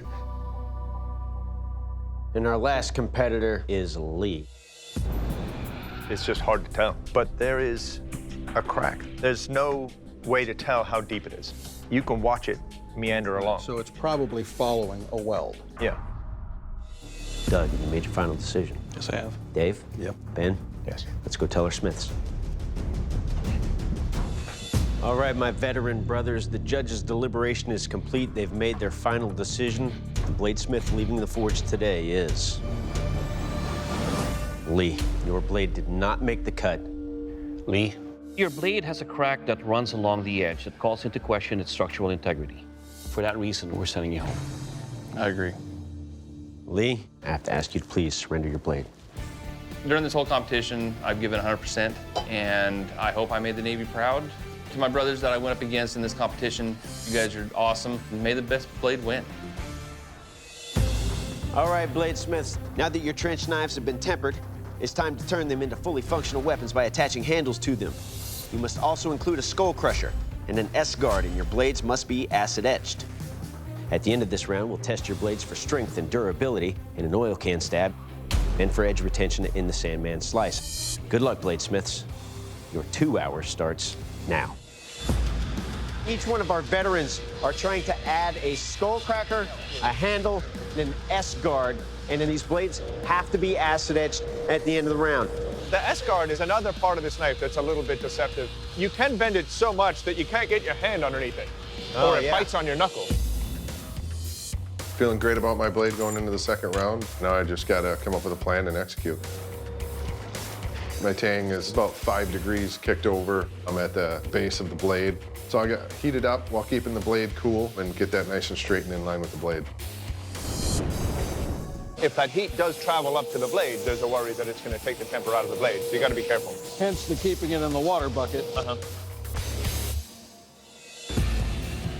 I'm gonna focus on the handle, then I'm gonna focus on the blade. Might be the wrong call. I think I can clean the blade up fairly fast. Seems like he's attacking the primary objective, which is to have a handle done, and then he's just gonna grind in some like definable bevels in there. I'm grabbing a piece of wood that looks like curly maple. The drill press is fighting me a little bit. I don't have time to baby the thing, so I force it through. Yeah, so Hey, Will, how much time we got? Plenty. Did I scare you? A little bit, a little bit. As my blade is now, it looks like a dagger. I need to fix it. To do that, I need to mark a line down the blade so that I know what to grind away to make it straight and even on both sides. He's got a lot to do as far as profile goes. And then I need to figure out a handle, and I just don't know if 2 hours is gonna cut it. I'm pretty sure the block of wood that I pick is koa. Drill's nice, it should cooperate with me. I've got my handle material slotted out, fitting on the tang. Things are going real smooth. Bladesmiths, you have 60 minutes! Got all my pieces to my handle ready to go, but the last step is to put the S in the guard. So Gene's heating up his guard, and he's just gonna beat it over. It's nice and red hot. It's mild steel. It'll bend easy. Looks good. Now that I've got the dimensions where I kind of need them to be, I've got to hurry up. I need to grab some wood for the handle. With this handle, I decided I'm going to do a burn through. We have not had a lot of good success with burn-throughs. The biggest risk is that I could burn and compromise the handle material so much that it's unusable. But it does get a pretty tight fit pretty quickly when you use it with the right kinds of wood. What's happening over there? He's having a barbecue there with his handle material. It's just not working out for me. This is taking way too long. Better hurry up. There doesn't have much time. I don't know what to do. He's gonna burn his whole handle material. What's happening over there? Mike is doing a burn through. This is taking way too long. Eventually, I break through. Yes! All right, good job, good job. I'm pretty happy with the results of the burn through. It looks perfectly fine. 20 minutes! The other thing that the judges said I needed to fix was the shape of my tip. Up till now, Tyler still had a drop point on his head. I gotta bring that top radius of the blade down the center and then etch the blade. Feeling Army strong. My planning and my execution of that plan has led me to this point. Gene's kind of worrying me. He's really dialed in on making a handle, but he hasn't addressed anything to do with that blade. I wish I could make it look a lot prettier, but the judges mentioned my bevels stunk. Gene has put a flat button on the grinder. Finally. Good job, Gene. I'm trying to put these bevels in the best I can because I know that's what the judges wanted to see. 10 minutes! The clock is ticking. I've got to get on in the pommel. Run over to try to peen it. It doesn't want to move. Oh, look at that camera. As good as we're gonna get. It bends completely inside the pommel. Just don't have time to fix this. I have got to put an edge on this thing. 2 minutes! Mike still has to ask that edge. In the Air Force, we don't quit. The other guys may beat me, and that's fine. 15 seconds! But I'm gonna meet parameters. There you go, there you go. 5, 4, 3, 2, 1. Bladesmiths, shut down your machines, drop your tools. This second round of competition is over. I'm pretty disappointed in my blade. I wish I had had more time. I feel like I addressed the judges' concerns, but I don't think it's gonna cut. Bladesmiths, to test the strength and durability of your blades, I'm going to be bashing and stabbing into these oil cans. Gene, you're up. Let's do this, Ben.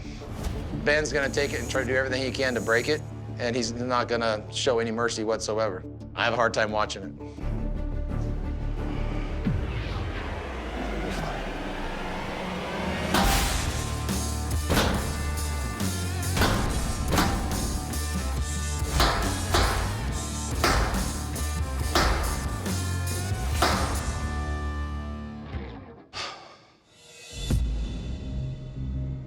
Gene, your tip held up really well in the stabs. Your edge, however, there's chips and rolls here. But that being said, the whole thing held up. Nice job. Thank you. Tyler, you're up next. You ready? Yep. Let's do it. I feel pretty good. You know, I've got a lot of meat in the tip of that blade to keep it nice and strong.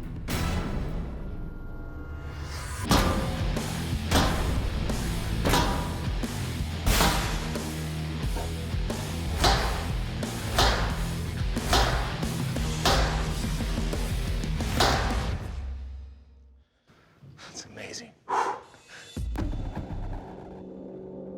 Well, Tyler, your blade held up really well in this test. Your S guard here is more like a Z guard, but all told, well done. Thanks. Mike, you're up. How you feeling? Not great, but we gotta do it. Now it's my turn, and I'm just dreading it. If something was to go wrong, I think my pommel will probably pop off. I think I'm probably going home. Tyler and Gene's knives did really well. I'm just terrified that mine's gonna just fly apart.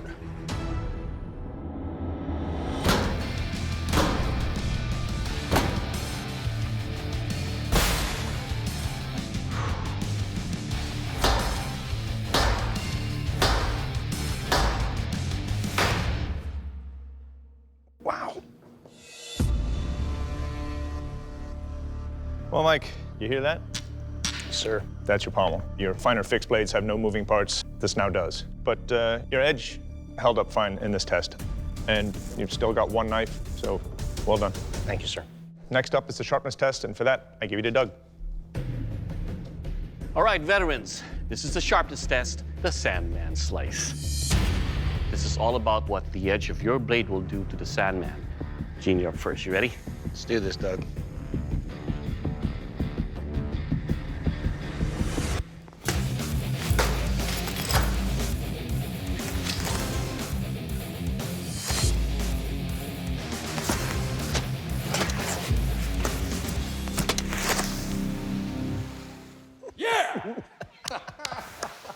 Nice job. All right, Gene. Despite having some glinting and some rolls here, did not affect the cut at all. Your stabbing point thrust easily on this. Overall, sir, your weapon, it will cut. Yes. All right, Tyler, your turn. Are you ready? I'm ready for it.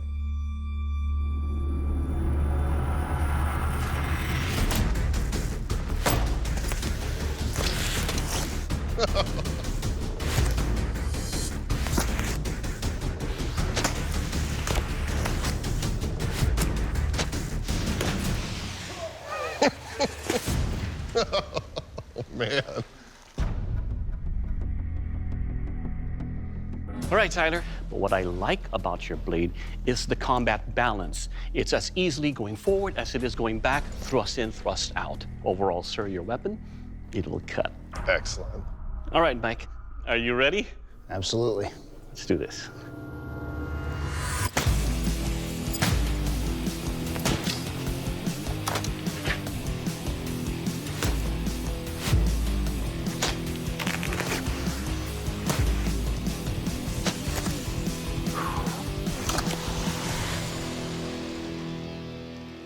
All right, Mike, your edge here has one section here that is not sharp at all. Your point is sharp enough for thrusting.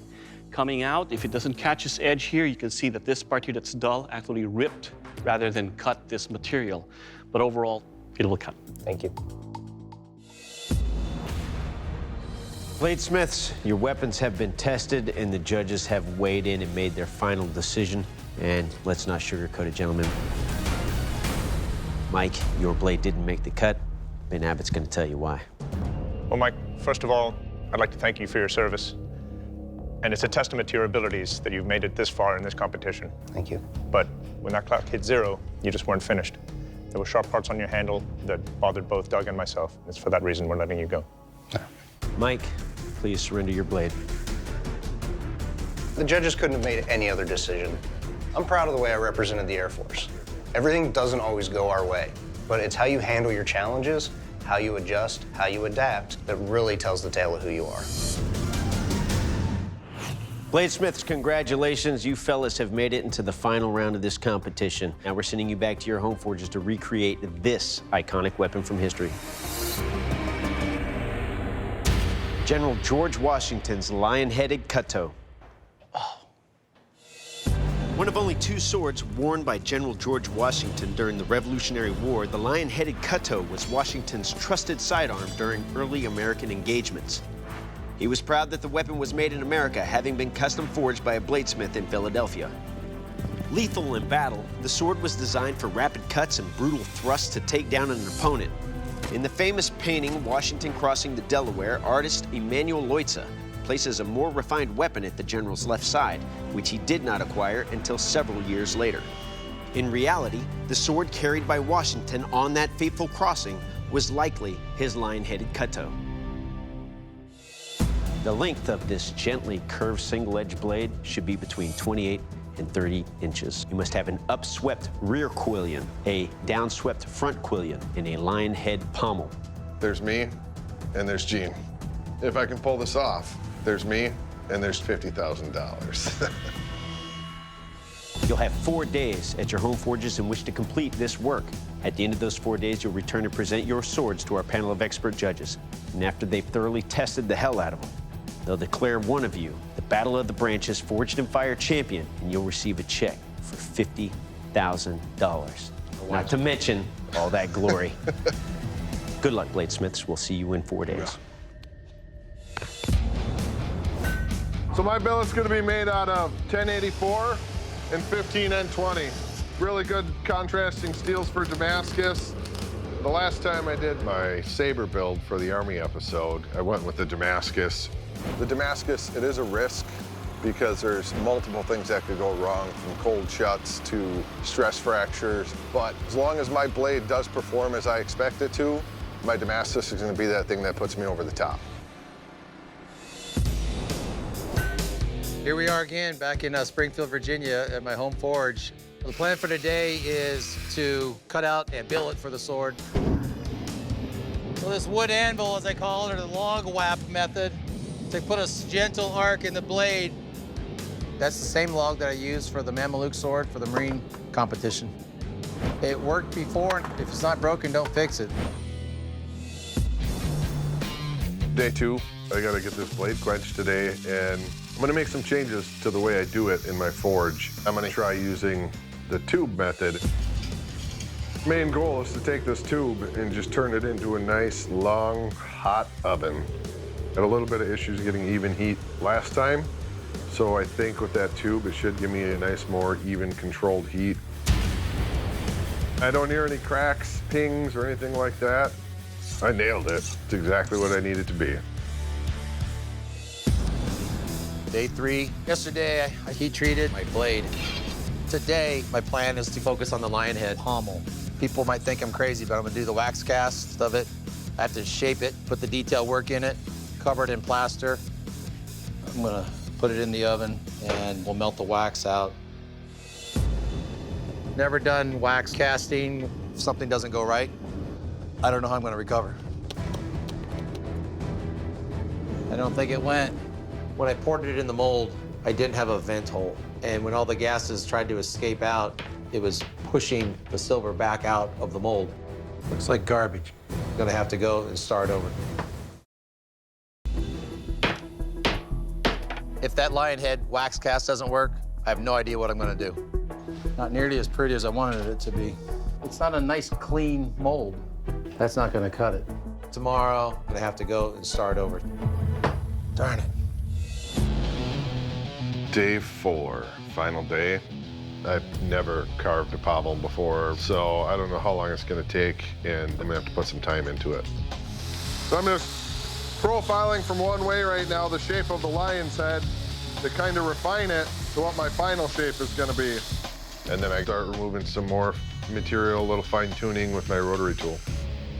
Pretty much looks like a lion to me.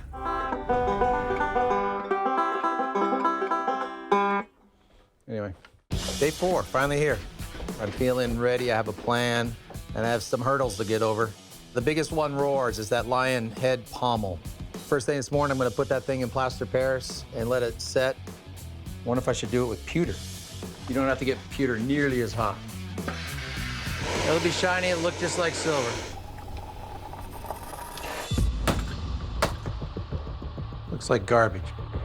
I think I'm gonna go with the silver one just because of the look of the silver. Right now, I need to finish the lion head, polish everything, and sharpen the blade, try to take some weight off anywhere that I possibly can, and then put it all together. Woo! It's done. It's done. Gene, Tyler, welcome back to the forge. You've each had 4 days at your home forges to work on your finale blades. Gene, how'd it go for you? Well, it was pretty tough for me. I cast the blade out of 1075 steel, and for the handle, I went with antler handle. It's sharp. I like to see if it's strong. Tyler.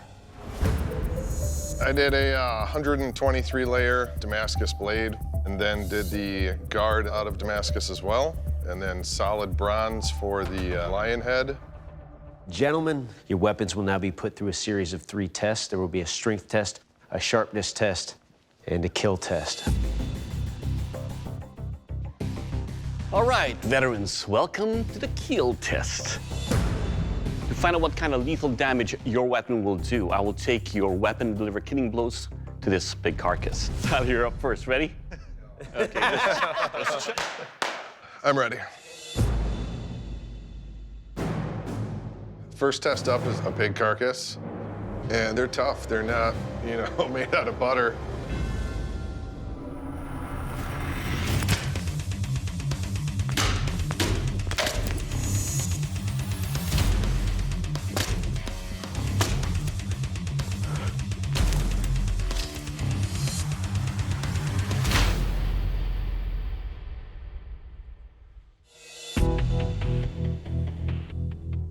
All right, Tyler, your handle construction, just right.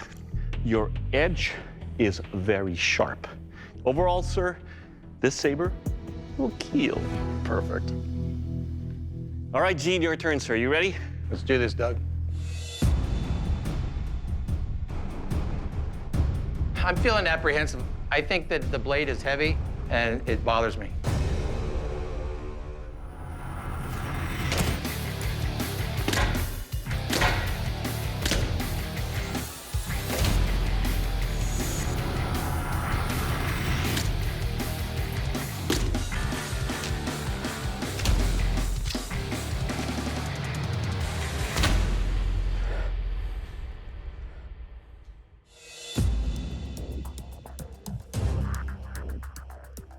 All right, Gene, this is a heavy sword, very forward heavy. But when you have a forward heavy blade that you're hitting and meets resistance, a cylindrical, almost circular handle makes it twist in my hand.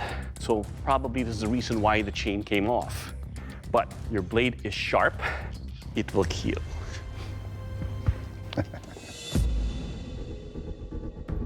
All right, gentlemen, December 25th, 1776, George Washington leads the Continental Army across a frozen Delaware River to attack the Hessians at Trenton, New Jersey. And he probably didn't chip his way through the ice, but that's not going to keep us from our strength test, the ice block chop. Tyler, you're up first. Are you ready? Yeah, let's do it.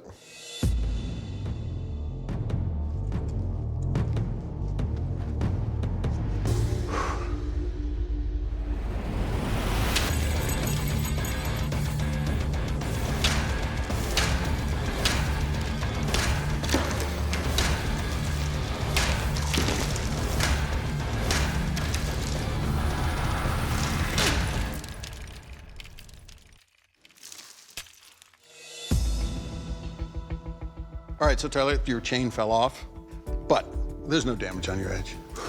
Your handle's comfortable other than the chain. You nailed it. Thanks. Good job. All right, Gene. Do it. It doesn't seem natural for a sword that long to be able to smash into that ice block. I feel like it's going to take some damage.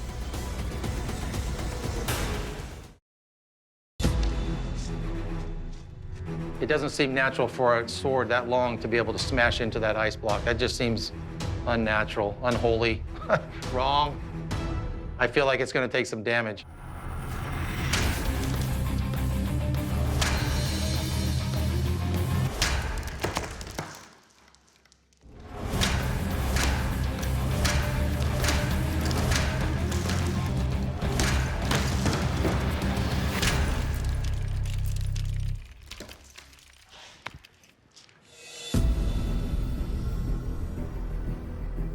All right, Gene, your blade's edge is still there, and it's still sharp.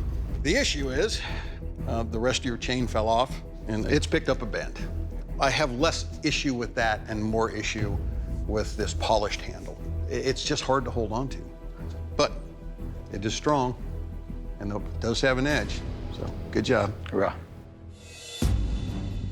All right, veterans, our sharpness test today is the Hessen charge. This is all about what your edge will do to these dummies. Tyler, you're up first. You ready for this? Yep.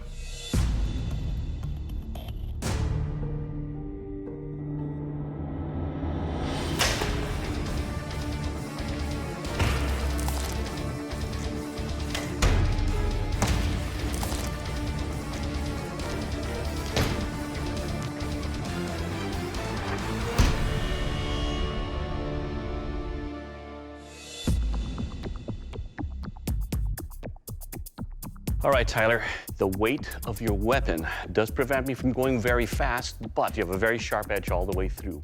Your weapon, sir, it will cut. Thank you. All right, Gene, it's your turn, sir. You ready? Let's do this, Doug.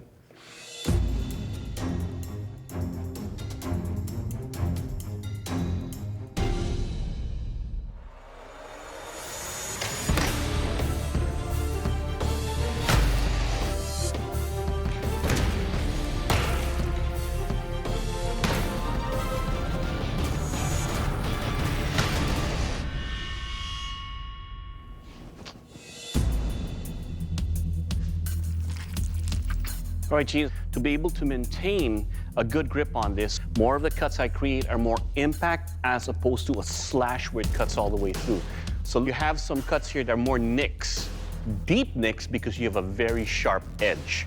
And for this test, sir, your weapon will cut. Awesome. It takes a lot of guts to get out there and compete. I'm glad I did it, and to come this far is pretty amazing. I definitely got the competition that I was expecting from Gene, but I think it's going to come down to the wire between the both of us at the end of this. Tyler, Gene, first of all, I want to thank you both for your service.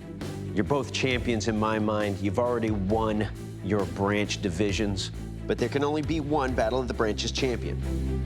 And you'll walk out of here with a check for $50,000. And that champion is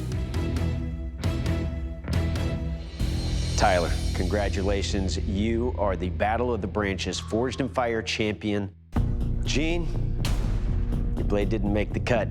Gene, your cylindrical handle that was hard to control, and the bend your blade took in the strength test, those are the reasons we're sending you home. Totally understand. Gene, please surrender your blade. There's a lot of Marines out there, and there's a lot of great guys in the Marine Corps.